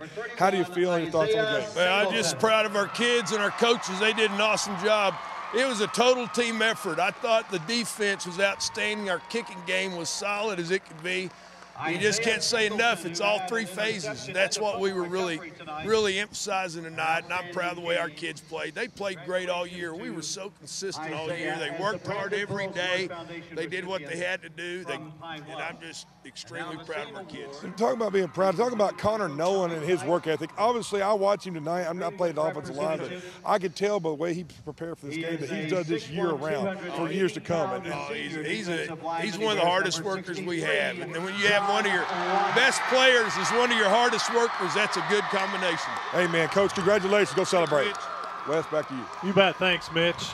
They're handing out some of the awards right now, and you see the big defensive tackle, John Womack, being honored right now. No, that's the Burlsworth Award, I believe, that they're handing out to John Womack. They'll hand out the state tournament MVP or state championship game MVP here in a few minutes, and then Greenwood will get their trophy. Kenny Wood. Pine Bluff will get their trophy. Let's go back to Mitch Petrus. Yes, we're live on TV. Come down here. Look at this camera. Kenny, obviously emotional tonight. State champion. What are you thinking right now? I don't even know. I'm so proud of our team. I mean, we have so many senior starters, and the rest are pretty much junior starters. I'm just so proud of us for all the hard work that we put in all summer, all season, just everything. It feels real good for it to pay off. It shows that y'all have a lot of hard work, and I know sometimes it seems like there's no light at the end of the tunnel. What are we doing this for? Obviously, it pays off here tonight. How are you going to celebrate? Me? I mean, I'm going to go hug all my teammates, all my coaches. Cheerleaders. I'm going to hug everybody. Mom's definitely getting a hug, of course. Got to shout out to her. Well, you seem like a good kid, Kenny. Congratulations. Thank you. Thank you. Mitch Petrus with Kenny Wood, the running back for Greenwood, had a fantastic night. 11 carries, 103 yards, 2 touchdowns. Oh, and by the way, he had 2 catches for 50 yards and another score. So 3 total touchdowns for Kenny Wood tonight as Greenwood wins at 52-14, your final score. Pine Bluff Zebras getting the runner-up trophy, the trophy that, well, nobody really wants to get. That's tough, man. I know you've got to accept the trophy on the field, but boy, if you watch these games, there's really right now there's nobody from Pine Bluff wants to be out there, and I know that sounds kind of harsh, but they want to go back, be with their teammates. Disappointing loss, but you have to do the right thing. And it is good to honor your team, but. That's a difficult situation to be in. Well, the one thing about Pine Bluff, everything these guys played football as long as they could, and that's what you try to tell the guys. That's right. I know in 2014 when my oldest son, we walked off the field, hugged him and told him that he had a heck of a year, regardless if you're the runner-up or not. You played football as long as you possibly could, and as a senior, that's awesome. There's the Greenwood Bulldogs coming to get their trophy. Connor Nolan there holding it up as he gets mobbed by his teammates. There was one year that the state championship runner-up trophy was down there on about the 15-yard line, and they forgot it. They left it down there. The team walked into the locker room, and it sat down there for a long. Was that you guys? I can't remember who it was, but it wasn't us. We kept wondering if they were going to come back and get it, or if they were just going to leave it down there on the 15-yard line.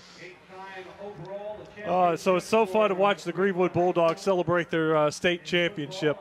We'll see if we can get one more interview from Mitch Petrus. We'll get these guys' final thoughts. We'll take our last break of the night. You're watching the post-game show brought to you by Fearless Friday and Fidelity Local 6. Being local, being part of the town is what really sets us apart. So it's just nice that we kind of take action, The customer service really is asking questions and finding out what the customer's need is. This whole company, like technicians, everybody that I've worked with, they go above and beyond to give a good customer experience more than what any customer expects, and it's nice.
Quarterback, he's a true leader. You can tell that he's their guy. You know, he's the guy that they follow, and that's what you look for out of a quarterback. You know, and I'm glad to see him out of the 6A West from now on. You know, and he can go play college football. But you know, he's a tremendous player.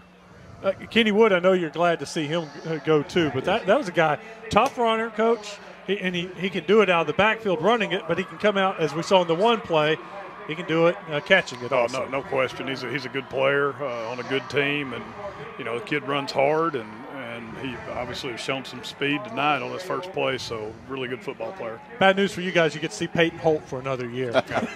Great game. Good job, coaches. It was a lot of fun. I appreciate y'all joining us. Enjoyed it. Join us tomorrow, 11:30 for our pregame show. It's North Little Rock and Bentonville for the 7A title kickoff at noon. Don't forget you can order your DVDs also, Fidelity Local 6. Thanks for joining us. Have a great night.